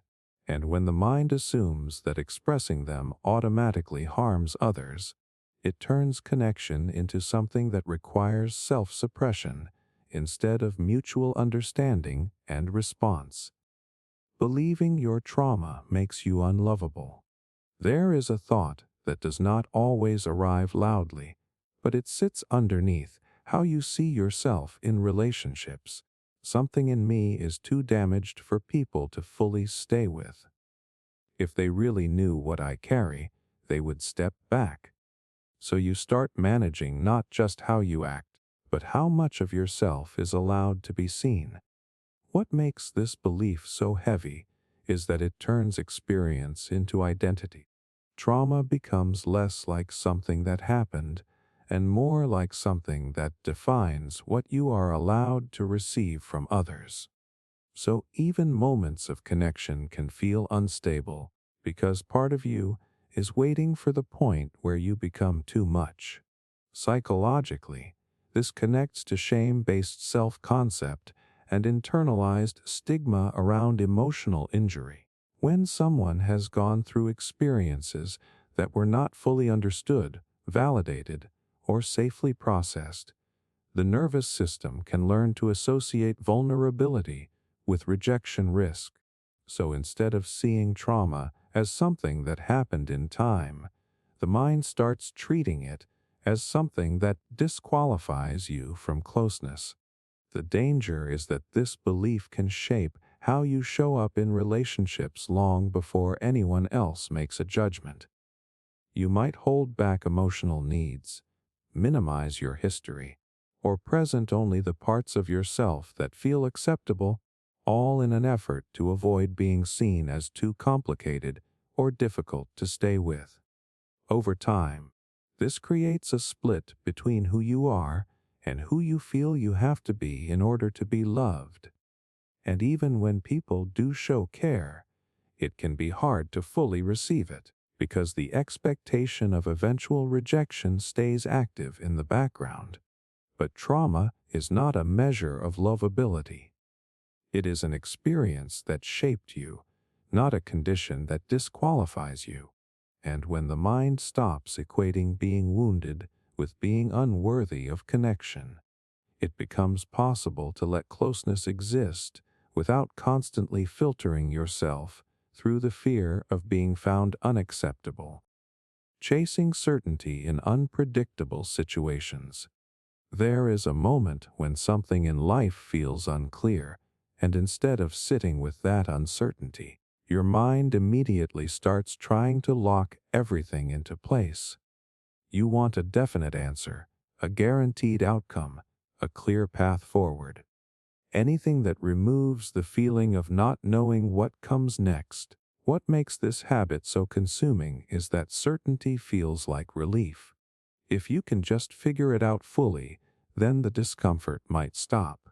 So you start analyzing more, planning more, asking more questions, revisiting the same situation from different angles, hoping that eventually the unknown will shrink enough to feel manageable. Psychologically, this connects to intolerance of uncertainty and cognitive overcontrol. The brain naturally seeks predictability because predictability reduces perceived threat. But when that system becomes overactive, it treats ambiguity itself as something that must be eliminated, even in situations where full certainty is not realistically available. The danger is that chasing certainty in unpredictable situations can keep you stuck in a loop of mental effort without emotional resolution. You think more, but feel less stable. You plan more, but feel less secure. And because real life rarely offers complete guarantees, the more you demand certainty, the more situations start to feel unresolved and unsafe. Over time, this can make decision-making feel heavier than it needs to be. Even small choices start to carry pressure, because your mind is trying to protect you from every possible future outcome at once. So instead of moving forward with partial information, you delay action in search of a clarity that keeps shifting just out of reach. But uncertainty is not something that can always be solved. It is often something that has to be navigated. And when the mind stops treating certainty as a requirement for action, it becomes possible to move forward even when not everything is fully known, trusting that clarity often comes through experience rather than before it. Mistaking avoidance for peace. There is a specific kind of calm that shows up when you decide not to deal with something. A conversation you keep postponing, a decision you keep delaying, a situation you keep stepping around. And in that moment, your mind feels a temporary quiet, almost like everything has settled down. What makes this habit so convincing is that the absence of immediate discomfort feels like resolution. If I am not thinking about it right now, then maybe I am okay. If I am not engaging with it, maybe it is not as important as it felt before. So avoidance starts to resemble peace, because the pressure in the moment goes down. Psychologically, this connects to experiential avoidance and short-term negative reinforcement. When you avoid something uncomfortable, your nervous system experiences immediate relief. That relief reinforces the behavior, making avoidance feel like a valid way to regulate emotion. But the underlying situation remains unchanged, only temporarily out of awareness.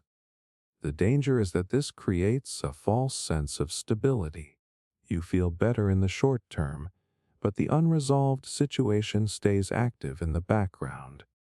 And over time, the mind can start building a pattern where anything emotionally difficult is treated as something to sidestep rather than something to process.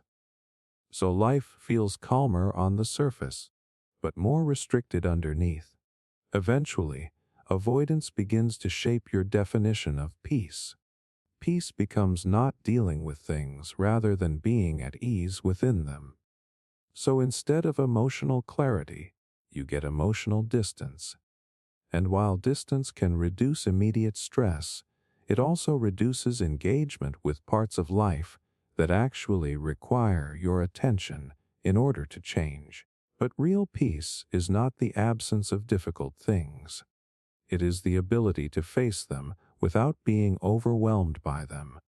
And when the mind stops confusing avoidance with resolution, it becomes possible to experience calm that is not dependent on what you are currently ignoring. Treating healing like a competition. There is a quiet comparison that can start to form when you begin paying attention to growth. You notice how others seem to be moving forward, speaking differently, handling emotions differently, and before you even realize it, your own healing starts getting measured against theirs. What makes this habit so subtle is that healing itself is already invisible from the outside. You only see what people choose to show, how they describe themselves, or how stable they appear in certain moments. So your mind fills in the gaps, turning it into a ranking system without openly calling it that. Who is doing better? Who is further along? Who is still struggling more than you? Psychologically, this connects to social comparison bias and progress distortion. The brain tries to make sense of uncertainty by creating reference points, and other people become those reference points for your internal state. But because you do not see their full emotional experience, you end up comparing your internal process with their external presentation, which creates a distorted sense of where you are supposed to be. The danger is that this turns healing into performance. Instead of focusing on understanding yourself, you start tracking whether you are improving at the right speed. And when progress does not match imagined timelines, it can feel like failure rather than fluctuation. So even genuine growth can feel insufficient if it does not look the way you expected it to look. Over time, this comparison can make healing feel like something you need to win rather than experience. You may rush through emotions, suppress slower phases, or pressure yourself to feel better in ways that are visible or measurable. But emotional change does not follow a uniform pace, and treating it like a race often creates more pressure than clarity. And eventually, the focus shifts away from actual recovery and toward appearing recovered. But healing is not a competition with other people or even with your past self.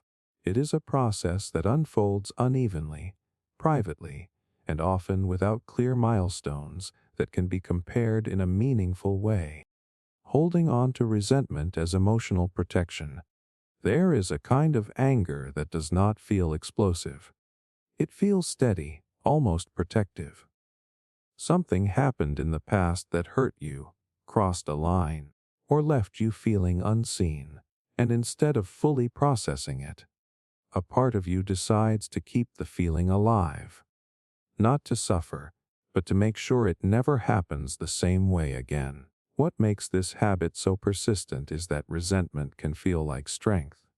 It creates distance between you and the situation that caused pain. If I stay angry, I stay alert. If I remember what happened in this way, I will not be vulnerable to it again. So the emotion becomes less about the past and more about preventing future harm. Psychologically, this connects to emotional conditioning and protective rumination. When an experience is overwhelming or unfair, the mind can hold on to the emotional charge as a form of self-protection. It believes that releasing the feeling too quickly might also release the boundary it is trying to maintain. So the resentment stays active as a reminder, even when the situation is no longer present. The danger is that what starts as protection can slowly turn into ongoing emotional weight. Instead of shielding you from harm, it keeps you partially connected to the original pain. And over time, the same feeling that was meant to prevent repetition can begin to shape how you see new situations, making it harder to fully engage without referencing old injuries. This can also affect how you relate to closure. Even when nothing is actively happening, the emotional loop remains open internally, so your system stays engaged with past events as if they are still relevant to your present safety, even when the actual environment has changed. But resentment is not just a feeling to suppress or eliminate. It is often a signal pointing to something that mattered deeply and was not protected in the moment. And when the mind stops using it purely as armor, it becomes possible to understand what it was trying to defend and whether that defense is still needed in the same form today. Forgetting who you are outside your fears. There is a subtle shift that can happen over time where your fears start taking up more space than your actual life. You begin to know very clearly what you are anxious about, what you are avoiding, what might go wrong, what feels unsafe. But when asked who you are outside of that, the answer feels less accessible. What makes this habit so quiet is that fear is emotionally loud. It demands attention, repetition, and scanning, so it becomes easy for it to dominate your inner narrative. Slowly, your identity starts organizing itself around what you are trying not to experience, rather than what you actually value or want to move toward. Psychologically, this connects to threat-centered self-concept formation. When the nervous system is repeatedly activated by anxiety, the mind can begin to use those states as reference points for identity. You start to define yourself in relation to avoidance, caution, or emotional protection rather than curiosity, interest, or expansion. The danger is that fear can become the primary lens through which you interpret your decisions. Instead of noticing what you are drawn toward, you notice what you are trying to escape. And over time, this can create a sense that your life is structured more around protection than expression. This also affects memory and self-perception. Calm moments, neutral experiences, or spontaneous enjoyment can feel less significant than stressful ones, so they are less likely to be remembered or integrated into your sense of self. As a result, your inner narrative becomes weighted toward fear-based experiences, even if they are not the majority of your life. But you are not only the sum of what you are afraid of. Fear is one state among many, not the definition of who you are. And when attention shifts back toward what you naturally care about, what you enjoy, what feels meaningful outside of threat, a fuller version of identity becomes visible again, one that was always there but temporarily overshadowed.